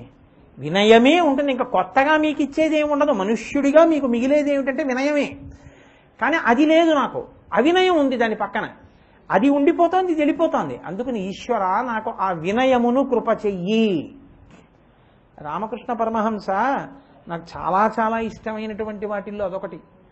ఆయన ఎప్పుడూ ఒక మాట చెప్తుండేవారు, ఎద్దు హంబా అని అరుస్తుంది. బెంగాలీ భాషలో హంబా అంటే నేను అని అర్థం. హంబా అంటే నేను, నేను అహంకారం కదండి. నేను అన్నందుకుట దాన్ని కర్ర పెట్టి కొట్టి, కౌన్సి కర్ర అంటారు, అది పెట్టి కొట్టి బండి కడతారు. దానికి పుండు కూడా ఎక్కడా పుట్టకూడదన్నట్టుగా ఇక్కడ పుడుతుంది. పుట్టి అది కూడా ఇంత పెద్ద పుండు అవుతుంది. అక్కడ పుండు పుడితే ఎద్దుకుండే బాధ ఏమిటంటే తోక అందదు కాకిని తోలడానికి. అది ఇలాగే అనాలి, కాకిని తోలడానికి. ఇలా అంటే పుండు నొప్పి, తోలుకుందామంటే తోక అందదు. కాకి అక్కడే చక్కగా మూపురం మీద కూర్చుని ఎద్దు పుండు కాకికి నొప్పి అని పొడుచుకుని మాంసం తింటుంది. ఎంత బాధపడుతుందో. ఆ పుండుని పక్కకి ఒత్తిగిలించి బండి కడతారు. అది నడుస్తుంటే పుండు కాడి కిందకి ఎడుతుంటుంది. ఎంత పోటో. నడవలేక ఇలా మెడ కదుపుకుందామంటే ఆ పుండు ఒరుసుకుపోతూ ఉంటుంది. తోక మిలిపెడుతూ ఉంటాడు. పైన బరువు, ముందు లాగాలి. ఎంత క్లేశపడుతుందో. ఎప్పుడు తీస్తాడా ఈ కాడిని? హంబా అంటూనే ఉంటుంది. ఇంకా నేను అన్నావు కదా, తోక కూడా మిలిపెడతాడు. చిట్ట చివర యజమాని అయోగ్యుడైతే ఇక బండి కట్టలేకపో, ఇంకా దానికి ఆఖరి లక్షణం ఏమిటంటే అసలు లేవదు భూమి నుంచి. మీరు ఏం చెయ్యండి లేవదు. లేవకపోతే ఇది లేవట్లేదని తీసుకెళ్ళి ఎవరికి అమ్మకూడదో వాళ్ళకి అమ్మేస్తారు. వాళ్ళు ఆ ఊపిరి ఉండగానే కోసేస్తారు. కోసేసేటప్పుడు కూడా అంబా అది ఇంకా నేను అంది. అన్నందుకు ఏం చేశారంటే దాని తోలు ఒలిచి డప్పు కట్టారు. డప్పు కట్టి మంట దగ్గరికి తీసుకెళ్లి పెట్టారు. డప్పు మోగించే ముందు ఆ తాటాకు వెలిగించి మంట దగ్గర పెడతారు. పెట్టి కొట్టారు. ఇంకా ఢామ్ ఢామ్ ఢామ్ అంది. అబ్బాయి దీనికి బుద్ధి రాలేదంటారు. తోలు ఒలిచి చెప్పు కుట్టి కాలు కింద పెట్టారు. కిర్ర్ కిర్ర్ కిర్ర్ అంది. ఇంకా బుద్ధి రాలేదని నరాల్ని తీసి ఒక పెద్ద దండికి కట్టి దూదికేసి అప్పుడు కొట్టారు. కొట్ట అప్పుడు ఆ ఎద్దు నరం తూహు తూహు నువ్వు నువ్వు అంది. అప్పుడు మారింది జన్మ అన్నారు పరమహంస. నేను నేను అని ఏమిటి నువ్వు సాధించింది? ఇవాళ ఊపిరి ఆగిపోతే రేపు పొద్దున్న తీసుకెళ్లి 4 కట్టెల్లో బారేసి ఓ చాపలో చుట్టి ఎంత ఐశ్వర్యవంతుడైనా మహా అయితే దేశాల్ని పరిపాలించిన వాడైతే గంధపు చెక్కల్లో కాలిపోతాడు, పేదవాడైతే చింతకర్రల్లో కాలిపోతాడు. ఏదైతే నీటి కాలిపోవడానికి ఒకటే కదా. పీల్చేవాడికి సుఖమేమో కానీ అదేనా పీలుస్తారు. అప్పుడు ఎవరన్నా వెళ్ళి బాగుందంటే గంధపు చెక్కలతో కాలుస్తున్నారు, అది ఉండదు. మరి ఈ పాటి దానికి దేనికి అల్లరి? ఎందుకు అన్ని మాటలు ఇలా చూపించి నేను నేనని అహంకరిస్తావు? అలా అనకు. ఈశ్వరుడు నీకు ఏ విభూతిని కృప చేశాడో దాన్ని ఇది ఈశ్వరానుగ్రహం అని ఈశ్వర చైతన్య దర్శనం చెయ్యి. నువ్వు లెక్కలు నేర్చుకుంటున్నావు, ఎక్కని చదువుతున్నావు. 12 పదులు 120, 13 పదులు 130. అబ్బా ఇంత పెరుగుతోందే. మరి ఎంత పెరుగుతుందో చెప్పడానికి సాధ్యం కాదని చెప్పి అత్యతిష్ట దశాంగుళం అని పెరిగిపోయినటువంటి పరమాత్మ స్వరూపం నా లెక్కలకు అందేదా అని నువ్వు ఎంత పెద్ద గణిత శాస్త్రజ్ఞుడవైనా అనగలిగితే నీకు వినయం. నువ్వు పెద్ద భౌగోళిక శాస్త్రవేత్త అయ్యావు. పర్వతాలు, మైదానాలు, పెద్ద పెద్ద పీఠభూములు అన్నిటినీ చూస్తూ ఇదంతా ఈశ్వర విలాసం అనగలిగావు. ఇప్పుడు నీ చదువుకు ఒక సార్థకత. నువ్వు పెద్ద సంగీత విద్వాంసుడు అయ్యావు. సరిగమ పదని సానిదపమగరిస, ఆరోహణ అవరోహణ. ఈశ్వరుడి దగ్గర నుంచి ఇలా విడిపోయాను, ప్రయత్నంతో మళ్ళీ ఇలా కలుస్తున్నానని నాదోపాసన చేశావు. నీ సంగీతానికి ఒక సార్థకత. నీకో శ్లోకం చదువుకోవడం వచ్చు. శ్లోకం చదువుకుని దాని తత్వంతో నీ అహంకారాన్ని పోగొట్టుకుంటున్నావు. నీ చదువుకో సార్థకత. ఇది దర్శించకుండా నాకు ఎక్కాలొచ్చు అన్నావు, అదే అవినయం. నీకెక్కాలి తినేడు నీ బుర్ర. నీకు ఏది అసలు నీ బుద్ధి కంటదో అది అందుకునే ప్రయత్నం నువ్వు చేయలేదు. ఒకటి ఉంది, దాని కృపచేత నాకు ఇది భాషిస్తోంది తప్ప ఆ అనుగ్రహం లేని నాడు నాకు అందదన్న మాట నువ్వు అనగలిగితే నీలో వినయము తప్ప అసలు అవినయము ఉండేటటువంటి అవకాశమే లేదు. కాబట్టి శంకరులు అంటారు అవినయమపనయ విష్ణు. శంకరులు సామాన్యమైన ప్రజ్ఞ ఉన్నవారేం కాదు కదండి. మహానుభావుడు శంకరాచార్యులు వారంటే ఆయనతో సమానమైనటువంటి వ్యక్తి మనం ఇంకొకరిని చెప్పడం కష్టం. అంతటి ప్రతిభావ్యుత్పత్తులున్న మహాపురుషుడైన అటువంటి వారు సౌందర్యలహరి చేస్తూ దృశాద్రాఘీయస్యాదరదళిత నీలోత్పల రుచ దవీయాంసం దీనం స్నపయ కృపయా మామపి శివే అని చెప్పుకున్నారు. మాం అపి అమ్మ నన్ను కూడా ఉద్ధరించమ్మా అన్నారు. శివానందలహరి చేస్తూ స్మృతౌ శాస్త్రే వైద్యే శకున కవిత గాన పండితౌ పురాణే మంత్రే వా స్తుతి నటన హాస్యేశ్వచతుర కమర్థం రాజ్యాం ప్రీతిర్భవతి మయికోహం పశుపతే పశుం మాం సర్వజ్ఞ ప్రజిత కృపయా పలయ విభో అని చెప్పుకున్నారు. ఈశ్వర నాకు స్మృతులు తెలుసా, శాస్త్రాలు తెలుసా, వైద్యం తెలుసా, శకున శాస్త్రం తెలుసా, పాటలు పాడడం వచ్చా, నన్ను రాజులు ఎందుకు మెచ్చుకుంటారు? ఏమీ రానివాడిని పశువని కదా అంటారు. విద్యావిహీన పశు. ఈశ్వర నేను పశువుని, నువ్వో పశుపతివి, మన ఇద్దరికీ అనుబంధం చాలదా తండ్రి, నన్ను ఉద్ధరించన్నారు. ఇన్ని తెలుసున్న శంకరులు, అహం బ్రహ్మాస్మి స్థాయిలో నిలబడిన శంకరులు పశుమాం సర్వజ్ఞ అన్నారు. ఇది ఆయన యొక్క వినయం. సౌందర్యలహరి లాంటి మంత్రశాస్త్రం, సౌందర్యలహరి లాంటి స్తోత్రం, రామాయణాంతర్గత సుందరకాండ, సౌందర్యలహరి రెండూ కాకుండా సౌందర్యాన్ని చెప్పే 3వ స్థానం లేదంటారు పెద్దలు.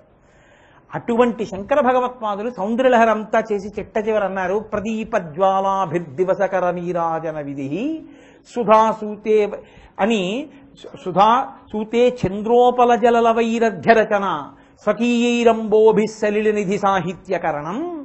అమ్మా సూర్యుడికి నీరాజనమిస్తే ఎలా ఉంటుందో అలా, చంద్రకాంత శిలలో ఉండేటటువంటి నీటితో చంద్రుడికి అర్ఘ్యమిస్తే ఎలా ఉంటుందో అలా, సముద్రం దగ్గరికి వెళ్ళి సముద్రంలో నీళ్లు తీసి సముద్రంలోనే విడిచిపెడితే ఎలా ఉంటుందో అలా, అమ్మా నువ్విచ్చిన వాక్కులతో నేను పలికాను కానీ నేను కొత్తగా చెప్పడం ఏమిటమ్మా అన్నారు ఆయన. వినయానికి పరాకాష్ఠ శంకర భగవత్పాదులు. కాబట్టి ఏది ఉంటే మనుష్య జన్మ తరిస్తుందో బాగా తెలుసున్నటువంటి వారు. ఎందుకంటే పరోపదేశ వేళాయాం సర్వే వ్యాసపరాశరాహ. ఇంకోటికి చెప్పమంటే నాలాంటి వాళ్ళందరూ వ్యాసుడు పరాశరులాగే చెప్పేస్తారు. నిజ జీవితంలో వినయం లేకుండా ఉండద్దు. నేను చెప్పడం కాదు, శంకరులు చెప్పాలి. చెప్తే మహానుభావుడైన. అందుకని ఆయన అంటున్నారు, అవినయమపనయ విష్ణో, ఈశ్వర నాకు ఈ అవినయమును దూరము చెయ్యి. అదొక్కటి ఉండడం వల్ల నేను ఎంత ఇబ్బంది పడిపోతున్నానో, అన్నీ నేనే, నాదే, నా అంత గొప్పవాళ్ళు లేడు అని విర్రవీగి ఎన్ని తప్పులు చేసేస్తున్నానో తండ్రి, నాకు ఆ వినయం తీసేవయ్యా. శంకరులు ఈ మాట చెప్పడాన్ని మీరు చాలా జాగ్రత్తగా గుర్తుపెట్టుకోవాలి. ఏదో స్తోత్రం అవినయం తీసేయమన్నారండి, వినయం ఇచ్చేయమన్నారండి అని చెప్పడం ఒక్క నిమిషం పని, అది కాదు నా ఉద్దేశ్యం. శంకరులు ఆ మాట అనడం వెనకాతల ఉన్నటువంటి వైశిష్ట్యాన్ని ఆవిష్కరించడం, జన్మ ప్రయోజనం అంతా అక్కడే కదండి ముందు. అందుకే కదా మొదట జరిగారు. శ్రీరామాయణం రామచంద్రమూర్తి నరుడిగా ఈ భూమండలం మీద కదిలినటువంటి మహానుభావుడు. అటువంటి రాముడు విశేషంగా అహంకరించడానికి అన్ని విధాల అనుకూలమైనటువంటి సమయం ఒకటి ఏర్పడింది రామాయణంలో. ఒకటి పసితనం, చిన్నతనమైన. ఎందుకంటే పసితనంలో అంత పెద్ద పరిణితి ఉండేటటువంటి అవకాశం తక్కువ. ఏకవస్త్రధరో ధన్వీ శిఖీ కనకమాలయ అన్నాడు మారీచుడు. బ్రహ్మచారిగా ఉన్నాడు, పిలక పెట్టుకుని ఉన్నాడు, చిన్న కోదండం ఒకటి పట్టుకున్నాడు. విశ్వామిత్ర మహర్షి ధనుర్వేదాన్ని ఉపదేశం చేశాడు. మారీచ సుబాహుణ్ణి తాటకిని చంపి మారీచుణ్ణి మానవాస్త్రంతో దూరంగా కొట్టాడు. అందరూ పొగిడారు.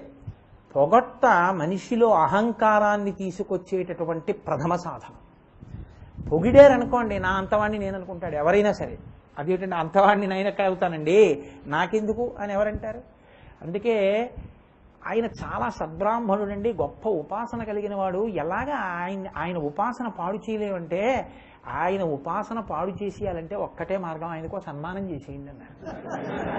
ఒక్క సన్మానం చేసి ఓ సన్మాన పత్రం రాసి ఇచ్చేసారనుకోండి, అంతే. అన్ని రామాయణం, భారతం, భాగవతం పక్కనెట్టి ఇది చదువుకుంటూ ఉంటాం. కాబట్టి సన్మానం అంత ప్రమాదం ఇంకోట్లేదు. దాన్ని చాలా జాగ్రత్తగా ఈశ్వర పాదాల దగ్గర విడిచిపెట్టేయాలి. మీ బిరుదులన్నీ మీకు గుర్తున్నాయనుకోండి, అంతకన్నా పాడైపోవడానికి మార్గం ఇంకోటి ఉండదు. కాబట్టి రామచంద్రమూర్తి పసితనంలో, అంటే చిన్నవాడిగా ఉన్నప్పుడు ఎవరూ సాధించలేని పనిని సాధించాడు ఆయన. మారీచుణ్ణి కొట్టాడు, తాటకిని చంపాడు, సుబాహువుని చంపాడు. ఋషులు పొగిడారు, దేవతలు పొగిడారు. ఇప్పుడు అహంకారం రాకుండా ఉంటుందండి. మరునాడు ఉదయం విశ్వామిత్రుడు పిలిచాడు. గురువు అంటే అది. రాత్రి పడుకోనిచ్చాడు. ఎందుకంటే రాత్రి పడుకున్న తర్వాత లక్ష్మణుడితో కలిసి పడుకుంటాడు. ఏదైనా మంచి గొప్ప విజయం సాధించి పడుకుంటే ఇంకా మీకు సంతోషం, ఎంత సంతోషమో రాత్రలాప, ఎలా చేశాను అనుకుంటారు కదా. తలకెక్కిందా చూశాడు. మరునాడు ఉదయం పిలిచాడు. రామా ఇలా రా అన్నాడు. కాసేపు ఆగండి గురుగారు అంటాడేమో. ఇప్పుడు తన స్థాయి వేరుగా ఆలోచిస్తాడేమో. రాముడు గబగబా వచ్చి చేతులు కట్టుకుని అన్నాడు, ఇమౌస్మము నిషార్దూలా కింకరౌ సముపస్థితౌ ఆజ్ఞాపయ యథేచ్ఛం వై శాసనం కరవామకిం అన్నాడు. మీ కింకరులు మీ ముందు నిలబడ్డారు మహర్షి, మీరు ఎలా ఆజ్ఞాపిస్తే అలా ఆజ్ఞాపించండి, మీ పని చేయడానికి సిద్ధంగా ఉన్నానన్నాడు. అంత వినయంతో రామచంద్రమూర్తి నిలబడ్డారు కాబట్టే మహితాత్ముడయ్యాడు. ఎంత వినయం! ఆయన పాదములకు ఉన్నటువంటి పరాగము తగిలి ఆయన మీద గాలి సోకి అహల్య శాప విమోచనాన్ని పొందింది. అహల్యకి రాముడు నమస్కారం చెయ్యాలా, రాముడికి అహల్య నమస్కారం చేయాలా? మొదటి నమస్కారం రాముడు అహల్యకి చేశాడు. రాఘవౌతు తతస్తస్య అని మొట్టమొదట తానే ఆవిడ పాదములు పట్టుకుని నమస్కారం చేశాడు. అంటే ఒక ఋషిపత్ని తన ఎదురుగుండా కనపడినప్పుడు, తాను పిల్లవాడిగా బ్రహ్మచారిగా ఉన్నప్పుడు ఒక నరుడు ముందు తాను నమస్కారం చెయ్యాలి తప్ప నా వలన శాప విమోచనమైందని తాను నిలబడ్డాన్ని కూడా రాముడు అంగీకరించలేదు. అంటే వినయానికి ఎంత పెద్ద పీట వేశారో చూడండి. అందుకే రాముడి పాదములు పట్టుకున్నటువంటి హనుమ మళ్ళీ మీకు అదే వినయం. 100 యోజనముల సముద్రాన్ని గడచి వెళ్ళలేక కొన్ని లక్షల మంది వానరులు అవతల ఒడ్డున ఉండిపోతే ఒక్క హనుమ మాత్రమే సీతమ్మ తల్లి దర్శనం చేసి రామచంద్రమూర్తి ఉంగరాన్నిచ్చి ఆవిడ యొక్క దుఃఖం నుంచి ఆవిడికి ఉపశాంతి కల్పిస్తే ఆ తల్లి ఎవరొస్తారయ్యా 100 యోజనముల సముద్రాన్ని దాటి ఈవలి ఒడ్డుకని అడిగితే నిజమేనమ్మా ఎవరొస్తారమ్మా అందరు అవతల పక్కన పడుకున్నారు నేను ఒక్కడే వచ్చానమ్మా అన్నారు. ఆయన అన్నారు అమ్మా మద్విశిష్టాశ్చ తుల్యాశ్చ సంతి తత్ర వనౌక సహా మత్త ప్రత్యవరహ కశ్చిన్నాస్తి సుగ్రీవ సన్నిధౌ అన్నారు. అమ్మా సుగ్రీవుడి దగ్గర నాతో సమానులు ఉన్నారు, నాకన్నా అధికమైన బలవంతులు ఉన్నారు, నాకన్నా తక్కువవాడు నేను తప్పింకోడు లేరమ్మా. ఎందుకంటే రాజులు రాణి దగ్గరికి ఏదైనా కార్యం మీద ఎవరినైనా పంపించేటప్పుడు అందరికన్నా తక్కువవాడు ఎవరున్నారో వాడిని పంపిస్తారు. నన్ను రాముడు నీ దగ్గరికి పంపించాడంటే ఇంకా నాకన్నా పనికి మాలిన వాడు ఉంటాడమ్మా, నేనేనమ్మా అందరికన్నా తక్కువ వాడిని. ఇంకొకడు అనగలడండి ఈ మాట సుందరకాండలో. హనుమ కాబట్టి అనగలిగారు. అందుకు కాదు వా బీజాక్షరంతో ప్రారంభమైంది. తతో రావణ నీతాయా సీతాయా శత్రుకర్షణ అంటూ. అంతటి మహితాత్ములు, అన్నెన్ని సాధించిన వాళ్ళు మేమెంతటి వాళ్ళం అన్నారు. నువ్వు ఎంతటి వాడివని నేను అంతటి వాడిని అంటున్నావు. అలా అనకు, అలా అనద్దు. అలా అనద్దంటే నువ్వెవరంటావు, ముందే వస్తుంది అహంకారం. అందుకని ఆయన ఈశ్వరుణ్ణి ప్రార్థన చేయమన్నారు. వినయం అంత తేలిగ్గా వచ్చేసేది ఏం కాదు. ఉన్నదేదో పోవాలని అడుగు. అవినయం వచ్చి కూర్చుంది. అవినయమపనయ విష్టో, ఈశ్వర నాకు అవినయమును తీసేసేయి. అది కాని తీశావా నా మనుష్య జన్మ సార్థకత పొందేస్తాను. మహానుభావుడు పుట్టపర్తి నారాయణాచార్యుల వారు బహుభాషావేత్త, ఎన్ని గ్రంథాలు రచన చేశారు. ఆయన శివతాండవం చేస్తే ఆ శివతాండవాన్ని చదివి విశ్వనాథ సత్యనారాయణ గారు ఏకంగా పుట్టపర్తి నారాయణాచార్యులు గారిని ఎత్తి భుజాల మీద వేసుకుని గంతులేశారట శివతాండవం జరిగితే.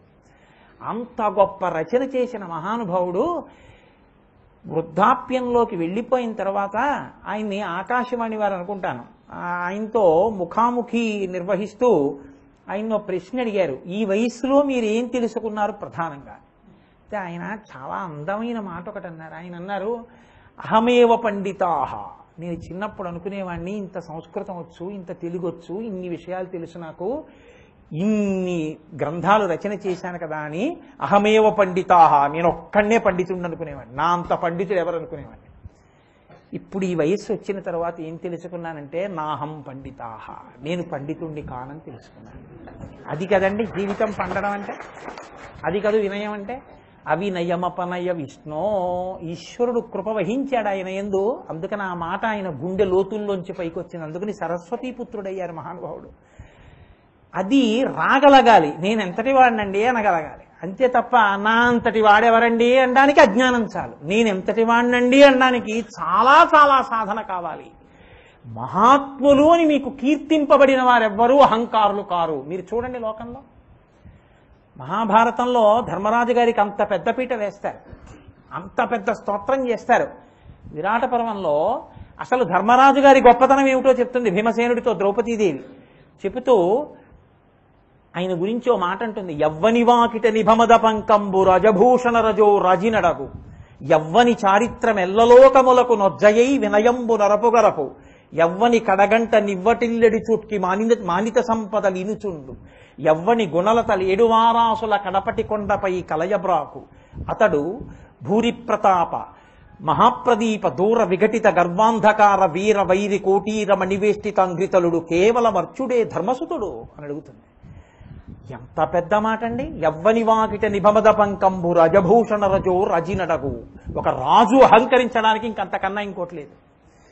ఏ మహానుభావుడి ఇంటి ముందు మదజలములు స్రవిస్తున్నటువంటి ఏనుగుల యొక్క మందలు నిలబడి ఘీంకరిస్తుంటే భూమి తడిసిపోతుందో ఏనుగుల మదజలముల చేత, అక్కడ రాజులైనటువంటి వారు ధర్మరాజు గారి దర్శనానికి తొందరపడి పరుగు పరుగున లోపలికి వస్తుంటే ఒకరి ఆభరణములు ఒకరికి తగిలి ఒరిపిడికి వాళ్ళ ఆభరణములకు ఉన్న మణులు గుండెయి జారి కింద పడిపోతే ఆ మణుల యొక్క గుండ చేత తడిసిపోయినటువంటి మదజలములన్నీ కూడా కప్పబడ్డాయో, ఆ భూమి మళ్ళీ ఎండిందో. అంతటి మహితాత్ముడయ్యా ధర్మరాజంటే. యవ్వని వాకిట నిభమద పంకంబు రజభూషణ రజో రాజినడగు, యవ్వాని చారిత్రమెల్లలోకములకు నొజ్జయై వినయంబు నరపుగరపు. ఏ మహానుభావుడి యొక్క చారిత్రము నడవడి ఉందే, మహాత్ములైన వారిని చూస్తే ఇంత గొప్పవాడై కూడా ఇలా వంగి నమస్కారం చేస్తాడే, ఆ ధర్మరాజు గారి యొక్క వినయము లోకములకు గురువై కూర్చుందయా. ఎవ్వని కడగంట నివ్వటిల్లెడి చొక్కి మానిత సంపద లీనుచుండు. ఆయన ఇలా కడగంట చూస్తే చాలు ఐశ్వర్యం కలుగుతుంది. ఎవ్వని గుణలత లేడువారాసుల కడపటి కొండపై కలయబ్రాకు సప్త సముద్రములను దాటి మేరుపర్వతం వరకు అల్లుకున్నాయో ఎవరి గుణాలు, ఎవరి యొక్క తేజస్సు, ఎవరి యొక్క పరాక్రమం అనేటటువంటి వెలుతురు ముందు వైరివీరులైనటువంటి వారి యొక్క పరాక్రమం వలన చీకట్లు ఎగిరిపోతాయో అటువంటి వాడయా ధర్మాత్ముడు. ధర్మరాజు అంటే కేవలం అర్జునుడు అనుకుంటున్నావా భీమసేన అని అడిగింది ఆవిడే. అంతటి ధర్మరాజు గొప్పతనం ఎక్కడుందంటే యవ్వని చారిత్రమెల్లలోకములకు నొజ్జయై వినయంబునరపుగరపు. ఎన్ని ఉన్నా ఎవడు వినయంతో ఒదిగి ఒదిగి ఉంటాడో, చేతకాని వాళ్ళ ఉంటాడో వాడు వినయశీలి, వాడు పూజనీయుడు, వాడు మహితాత్ముడు. పల్లం ఉన్న చోటికి అన్నీ వచ్చి నిలబడతాయి, ఎత్తుగా ఉన్న చోటి నుంచి అన్నీ జారిపోతాయి. తలిలా ఎత్తిన వాడి ఎందు నిలబడేది ఉండదు, తలిలా దించిన వాడికి పోయేది లేదు, అన్నీ వాడిలోకి చేరుతాయి. కాబట్టి ఈశ్వర నాకు నువ్వు కృప చెయ్యవలసింది ఏమిటో తెలుసా, నేను నిన్ను మనసారా కోరేదేదో తెలుసా, అవినయమపనయ విష్ణో. మహానుభావ నాకు అవినయమును తొలగత్రోయి, నాకు అవినయము లేకుండా చూడు, దాన్ని దూరంగా ఉంచు. అందులో మీరు చెప్పడానికి పెద్ద కష్టమైన మాట ఏముండదు, ఒక్క ఒత్తు లేదు. అందం శ్లోకం చదువుతుంటే ఎంత అందంగా ఉంటుందో. విష్ణు సంబోధన, అవినయమపనయ, ఇది అనడానికి కష్టమే ఉంటుందండి. అవినయం ఉన్నంత కష్టం శ్లోకం చెప్పడానికి ఏం లేదు.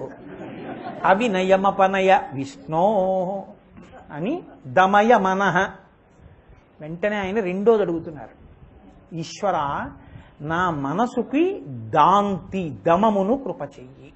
ఇది కొంచెం అటు ఇటుగా వాడుతుంటారు ఈ మాటలు, శంకరులు ఇటు అటుగా వాడారు.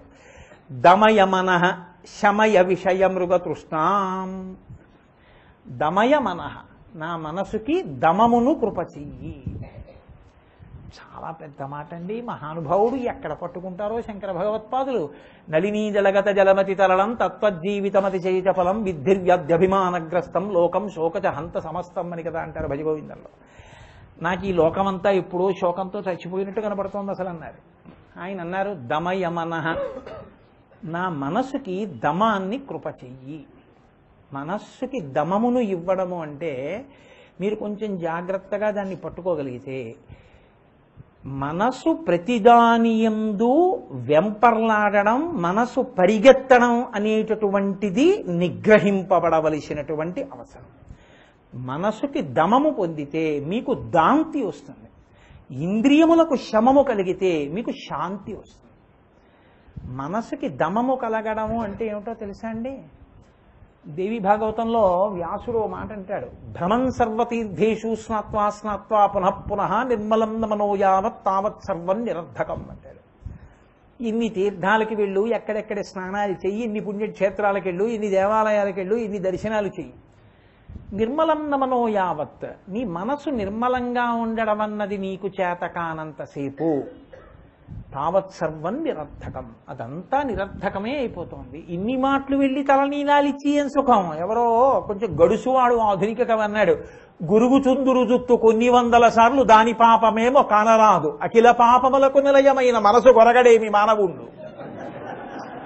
కాబట్టి అసలు ముందు మనసుకి నైర్మల్యం రావాలి, అది నిర్మలత్వంగా ఉండడం అనేటటువంటిది రావాలి, నిర్మలంగా ఉండడం రావాలి. మనస్సు నిర్మలంగా ఉండడం అన్న మాట ఎందుకు శంకరులు ఉపయోగించాలి అన్నది మీరు ఒకటి కొంచెం జాగ్రత్తగా గమనించండి. శాంతి అని ఒక మాట అంటుంటాం మనం. అసలు సనాతన ధర్మంలో మీరు ఏం చేయండి, ఓం శాంతి శాంతి శాంతి, ఆఖరణ 3 మాటలు శాంతి కలగాలని చెప్పి విడిచిపెట్టేస్తారు. లోకశాంతి కొరకు, విశ్వశాంతి కొరకు, ఎప్పుడు ఏది చెప్పినా శాంతి. శాంతి దేని వలన లభిస్తుంది? మీరు కొంచెం జాగ్రత్తగా ఆలోచించండి. శాంతిని మీకు ఇయ్యగలిగినది ఏది? మనస్సే. మనస్సే ఇవ్వాలి శాంతి. మీకు ఏది శాంతినివ్వదు. మీకు 100 కోట్లు ఉన్నాయనుకోండి, 101 కోటి అంటే కోట్లు అంటే నా ఉద్దేశం ద్రవ్యం. 100 కోట్లున్నా ఇంకా దాని మీద ఏదో తగ్గిందని, ఎవరికన్నానో మీరు తక్కువ అని వాడు ఏడుస్తూనే ఉంటాడు. అప్పుడు ఎన్నింటి వాడు ఏమైనా సుఖపడుతున్నాడని మీరు అనుకుంటున్నారా? ఆయన ఏం ప్రశాంతంగా ఉన్నాడని మీరు అనుకుంటున్నారా? ఏమీ ఉండడు. ఎప్పుడు ప్రశాంతంగా ఉంటాడో తెలుసా అండి? నాకు ఇంతకన్నా ఏం ఉండాలి అన్నాడు అనుకోండి, ఆయనంత ఐశ్వర్యవంతుడు లేడు. మీరు చూడండి, ఏసీ ఉండి ఒక ఆయన చల్లగా ఉన్నాడండి, రోడ్డు మీద పడుకుని ఒక ఆయన చల్లగా ఉన్నాడండి. చల్లతనం ఏసీలో ఉందా మనసులో ఉందా? మనసులో ఉంది. ఆయనకి ఏంటంటే నాకు ఇంతకన్నా ఏం ఉండాలండి అంటాడు. ఇంతకన్నా ఏం ఉండాలన్న వాడిని మీరేం చేస్తారు? ఇంకా మీరేమి ఇస్తారు? మీరు ఇవ్వడానికి ఆయన అంటాడు నాకు ఏం లేదని నువ్వు ఇస్తావు అంటాడు. నాకేం లేదు. ఇప్పుడు ఆయన ఐశ్వర్యవంతుడు. ఎన్నున్నా నాకేముందన్నవాడు దరిద్రుడే కదండి. సింపుల్ లాజిక్ కదండి. లేనితనం దరిద్రం అయితే ఎన్ని ఉన్నా లేదన్నవాడు దరిద్రుడు కాబట్టి ఐశ్వర్యవంతుడు ఎలా అయ్యాడు? ఏమీ లేవని మీరు అనుకుంటున్నా నాకేం లేదన్నవాడు ఐశ్వర్యవంతుడు కాకుండా ఎలా పోయాడు? కాబట్టి ఇప్పుడు చెప్పండి, శాంతి ఎక్కడుంది? నీలో నాలోనే ఉంది శాంతి. ఉన్నది వదిలేసి లేనిది కోరుకుంటూ పరుగులు తీయడంలోనే అశాంతి ఉంది. ఏది ఉందో దాని దగ్గర సంతృప్తిగా ఉండడంలో శాంతి ఉంది. కానీ మనసుకి ఉండేటటువంటి సహజమైన లక్షణం ఏమిటో తెలుసా అండి? అది సంకల్ప వికల్ప సంఘాతం. అది ఎప్పుడూ పరిగెడుతుంది.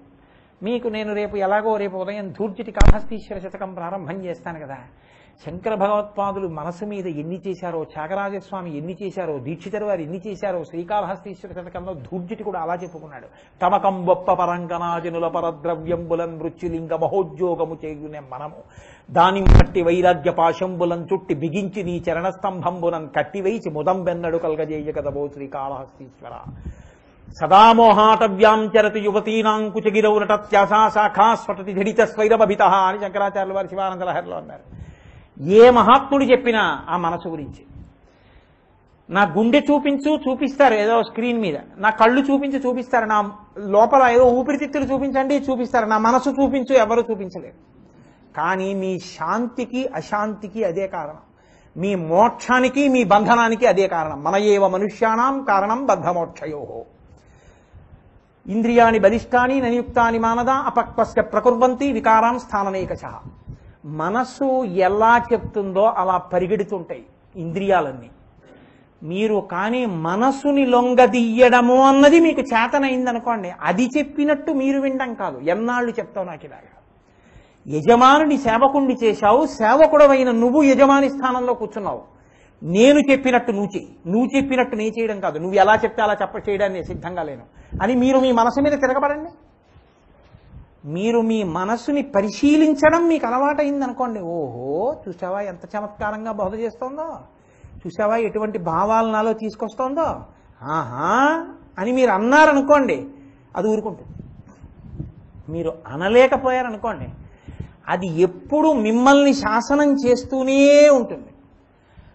అంటే ఎవరు చెయ్యాలో వాళ్ళు చేస్తే కదండి అందంగా ఉంటుంది. ఇప్పుడు ఓ ఇల్లుందనుకోండి, యజమాని అంటే భర్త పరిపాలిస్తే బాగుంటుంది. అంటే భార్య పరిపాలించకూడదని కాదు, ఆయనకి సలహా చెప్పాలి.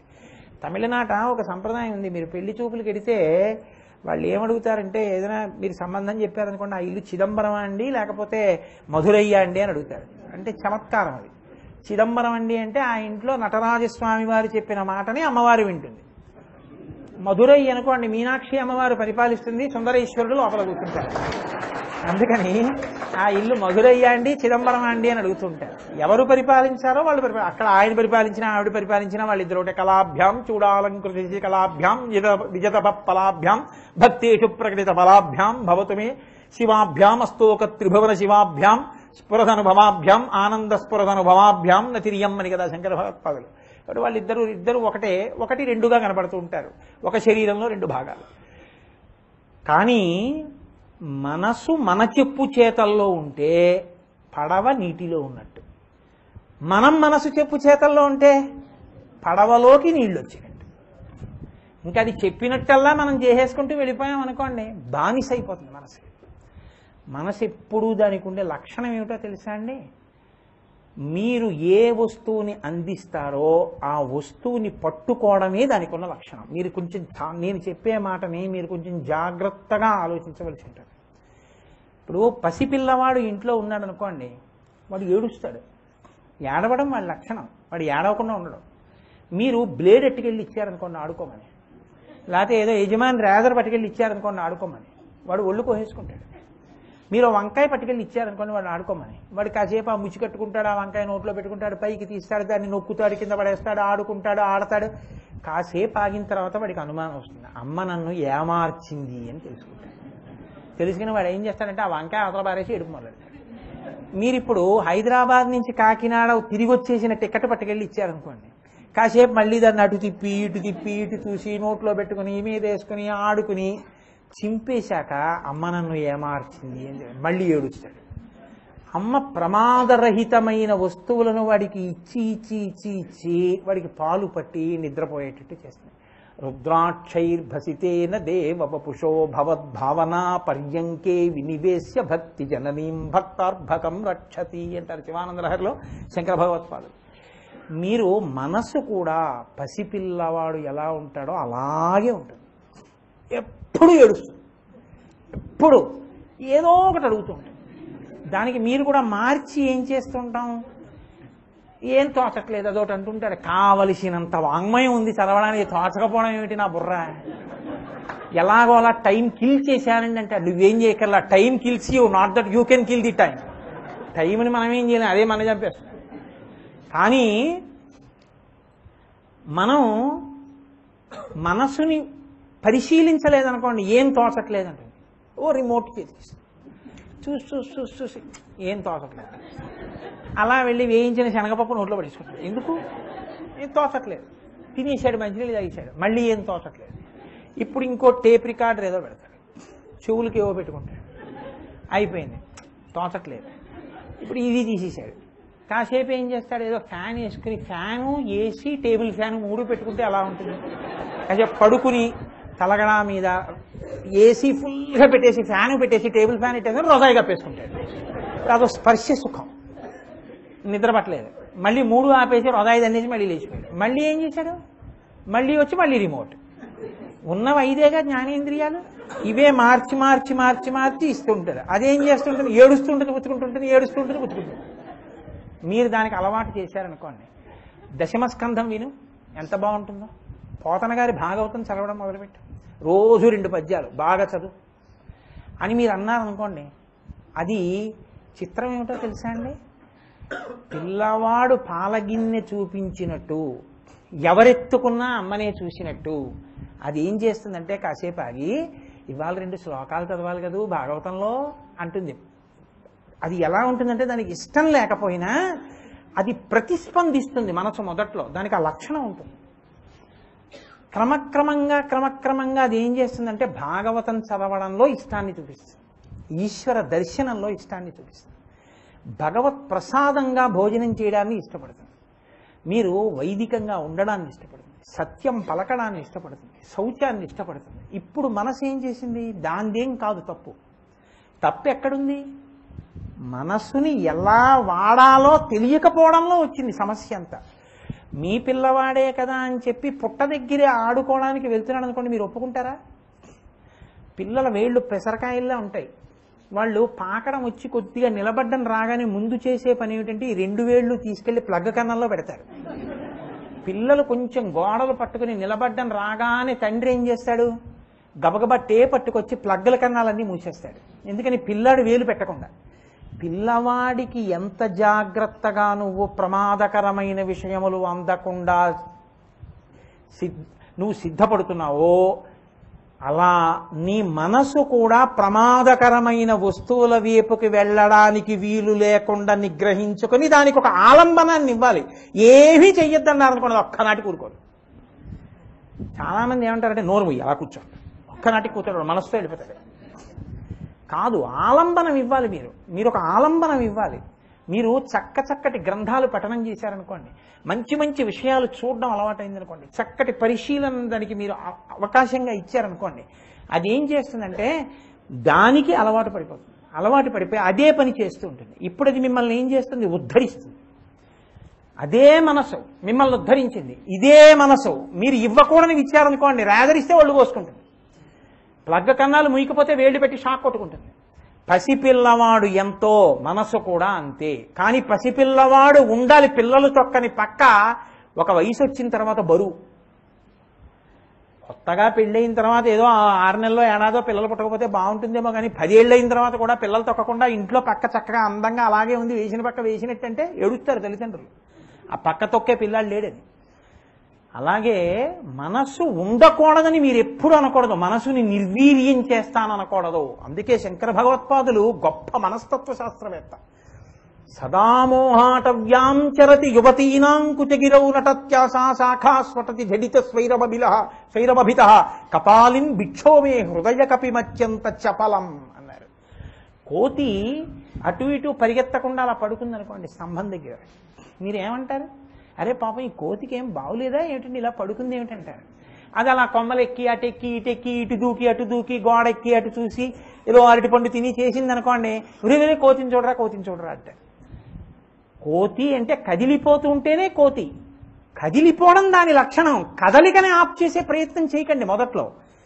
కదలికల యందు ఏది పట్టుకోవాలో అది పట్టుకునే అవకాశం ఇవ్వండి దానికి. షోడశోపచారాలు అందుకే వచ్చాయి. ప్రశాంతంగా ఈశ్వరుడి యొక్క మూర్తిని మొదటి మంత్రంలో చూసి స్వామిని ధ్యానం చేయండి. ఆవాహయామి పిలవండి, ఆసనం సమర్పయామి కూర్చోబెట్టండి, హస్తయో అర్ఘ్యం సమర్పయామి చేతులు కడుక్కోవడానికి నీళ్ళు ఇవ్వండి, పాదయో పాద్యం సమర్పయామి మనసు మారడానికి అవకాశం ఇచ్చారా లేదా?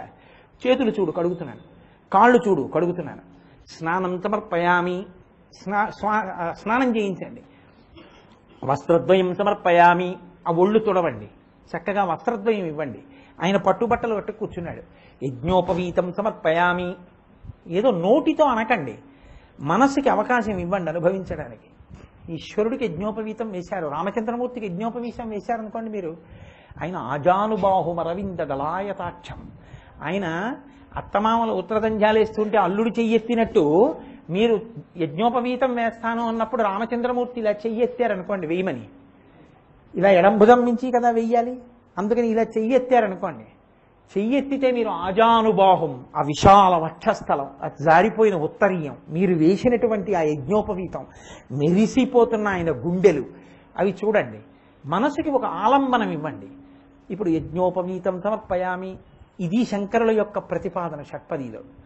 మీరు ఏది చూస్తున్నారో అక్కడ ఏదో ఒక చోట ఆగిపోతుంది మంత్రం, మీరు చెప్పలేరు, ఎక్కడో అక్కడ ఆగిపోతుంది. అందుకే లలితా సహస్రం గడగడ గడగడ ఎవరు చదివారో వాళ్ళకి లలితా సహస్రం రాదని గుర్తు.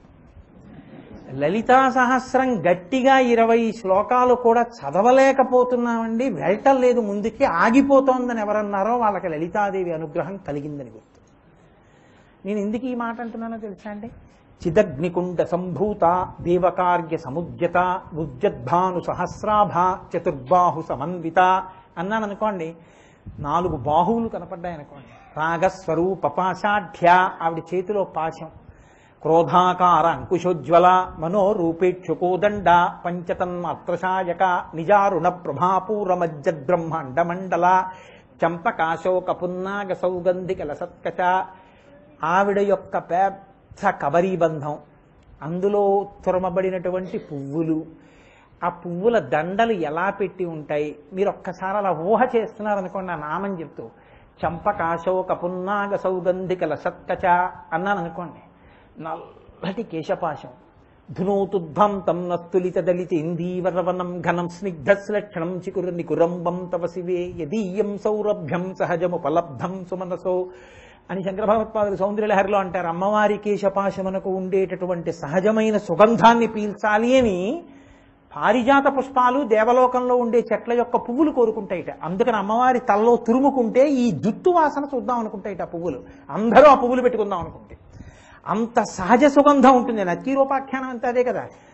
అటువంటి కబరీబంధాన్ని మీరు చూసి ఆ పువ్వులు మీకు కనపడుతున్నాయి అనుకోండి, అమ్మవారి కబరీబంధం కనపడింది అనుకోండి, చంపకాశోక పున్నాగ సౌగంధిక లసత్కచ చంపకాశోక పున్నాగ సౌగంధిక లసత్కచ అంటూ ఉండిపోయారు అనుకోండి. ఇప్పుడు మీకు లలితా సహస్రం వచ్చిందా రాలేదా? వచ్చింది. ఇప్పుడే మీరు అమ్మవారి అనుగ్రహాన్ని పొందారు. గడగడ గడగడ గడగడ గడగడ చదివేశారనుకోండి, వచ్చినట్ట రానట్ట? రాలేదనే గుర్తు. ఏం చూశారు మీరు అందులో? ఏమనుభవించారు? నాలిక గడగడ గడగడ గడగడ చదివింది, మనసు ఎక్కడికో వెళ్ళిపోయింది. కాదు, మనస్సుకి ఆలంబనం ఇవ్వడం కోసమని షోడశోపచారం. మార్చి మార్చి ఉపచారాలు ఎందుకు వస్తాయంటే ఇది మనసు పట్టుకుంటుంది. నాకు ఇష్టమైన వాళ్ళకి నేను ఏది చేస్తానో మీరు ఈశ్వరుడికి అదే చెయ్యాలని. నాకు మా గోపాలకృష్ణ గారు అంటే ఇష్టం, రండి గోపాలకృష్ణ గారు అంటానా అన్న, ఇంటికి వస్తే తలుపు తీసి. నాకు ఆయన అంటే ప్రీతి, రండి కూర్చోండి. ఏంటి ఎక్కడి నుంచి వచ్చారు, ఏంటి అంత చెమట, రండి కాళ్ళు కడుక్కోండి, చేతులు కడుక్కోండి, ఓయ్ ఒక్క కప్పు కాఫీ పట్టరా ఆయనకి అంటున్నానా లేదా? ఇదే మీకు ప్రీతి ఉంటే ఈశ్వరుడితో అంటున్నారు. స్నానం సమర్పయామి, హస్తయో అర్ఘ్యం సమర్పయామి, పాదయో పాద్యం సమర్పయామి, వస్త్రద్వయం సమర్పయామి, యజ్ఞోపవీతం సమర్పయామి. ఈశ్వర ఏది కొద్దిగా పదార్థం తినండి, కొద్దిగా పదార్థం ఇస్తున్నారు. మనస్సుతో చెయ్యండి. మనసు పెట్టడానికి పూజ తప్ప పూజ చెయ్యడం కోసమని కాళ్ళు చేతులు కాదు. కాళ్ళు చేతులతో పూజ చేయడం పెద్ద విశేషమేం కదా. అక్కడ పూలెట్టి 4 మంత్రాలు నోటికి వచ్చేస్తే కవభవం నిధరపదైన మహం నిధరవాంతకాయన మహం మూర్ధాయన మహం మూర్ధలింగాయన మహా ఎవరైనా అంటారు. మనసు పెట్టు.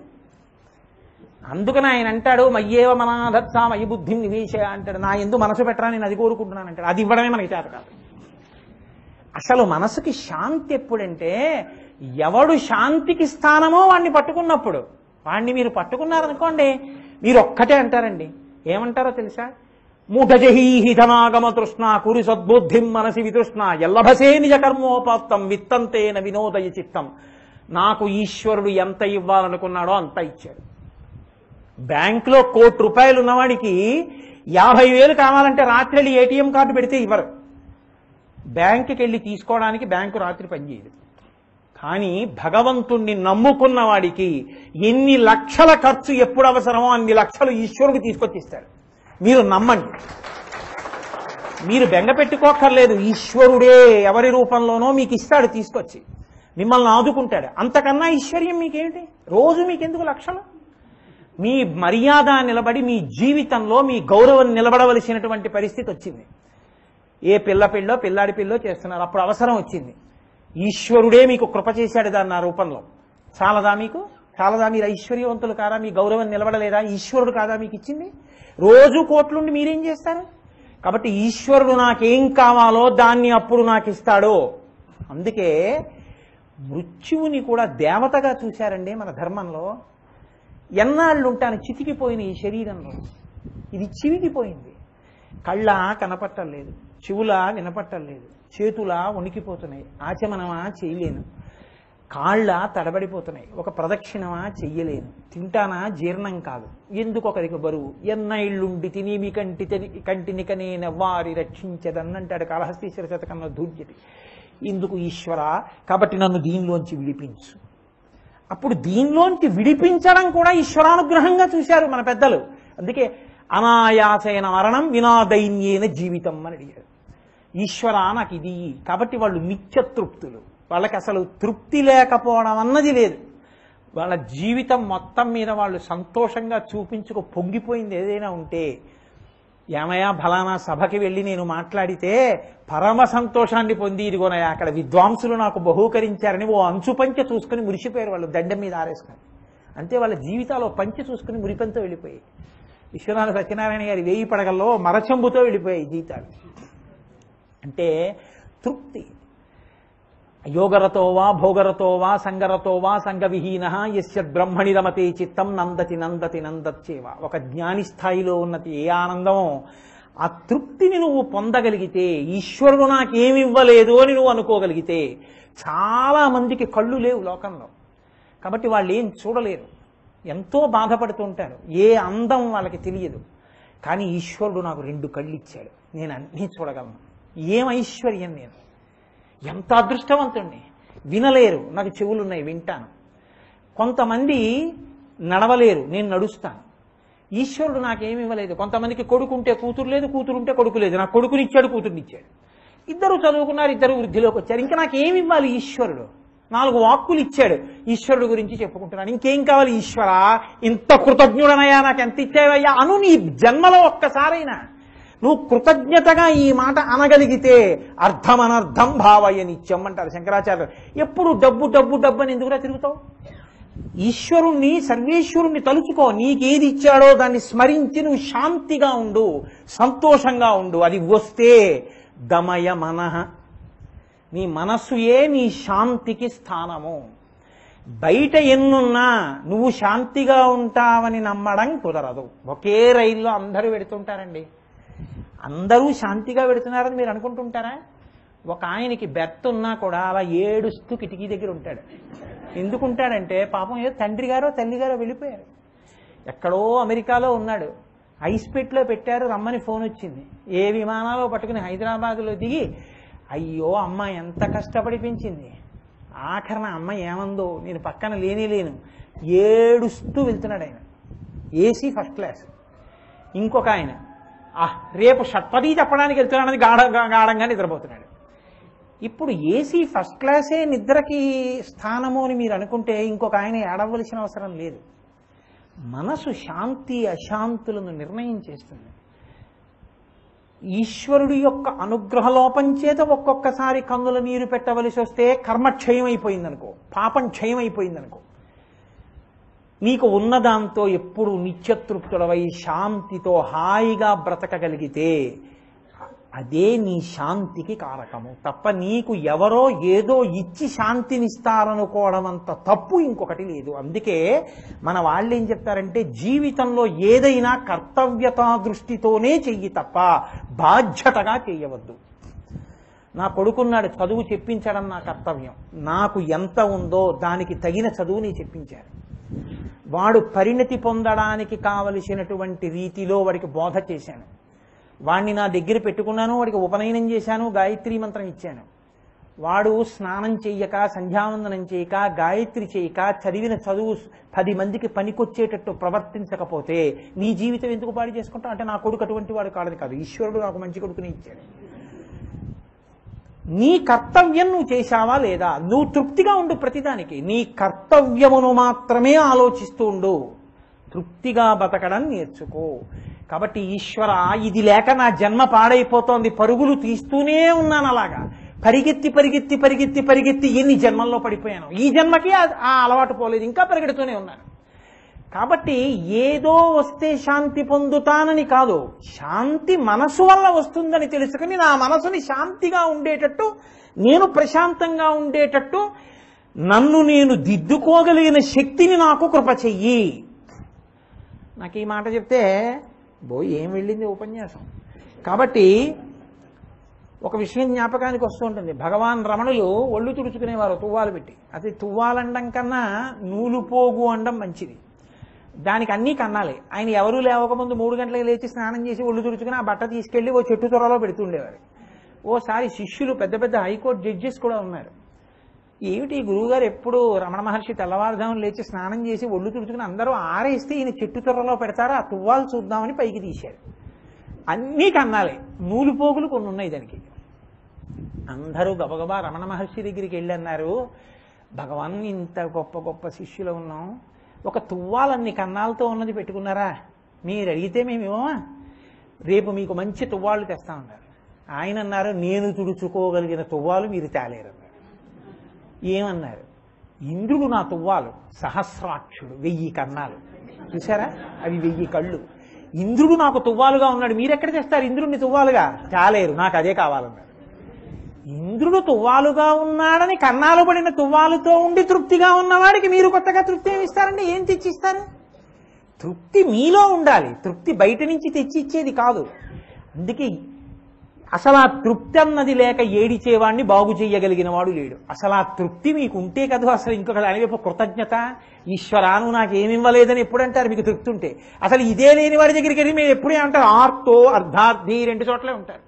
ఎప్పుడు ఈశ్వర నాకు ఇది లేదు ఇస్తావా, ఇది లేదు ఇస్తావా, అది ఇచ్చాడు వదులుతారా? ఇంకోటి, అది అయింది వదులుతారా? ఇంకోటి, అడుగుతూనే ఉంటాం. నాకేమి ఇవ్వలేదన్నారు అనుకోండి, అడగడానికే ఉంది. ఈశ్వర అసలు నువ్వెవరో నాకు ఒకసారి కనపడదు అంటారు కదా.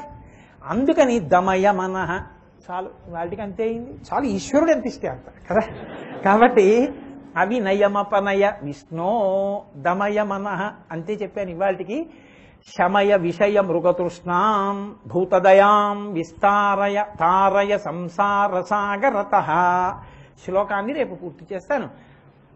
రేపు సాయంకాలం ఉపన్యాసానికి ముందరే ఈ షట్పదీ స్తోత్రాన్ని మీ అందరికీ కూడా ముద్రణ వేసి అందచేస్తున్నారు. చక్కగా ఒక శ్లోకాన్ని మీరు నేను కలిసి అని ఆ తర్వాత వ్యాఖ్యానం చేస్తే మీ మనసులకి బాగా హత్తుకుని, నేను అలా అంటాను మీకు తెలియక కాదు, మీకు అన్నీ తెలుసు, ఏదో అదో సంతోషానికి అలా అంటాను, అందరం కలిసి అని రేపు వ్యాఖ్యానం మిగిలింది విందురు కానీ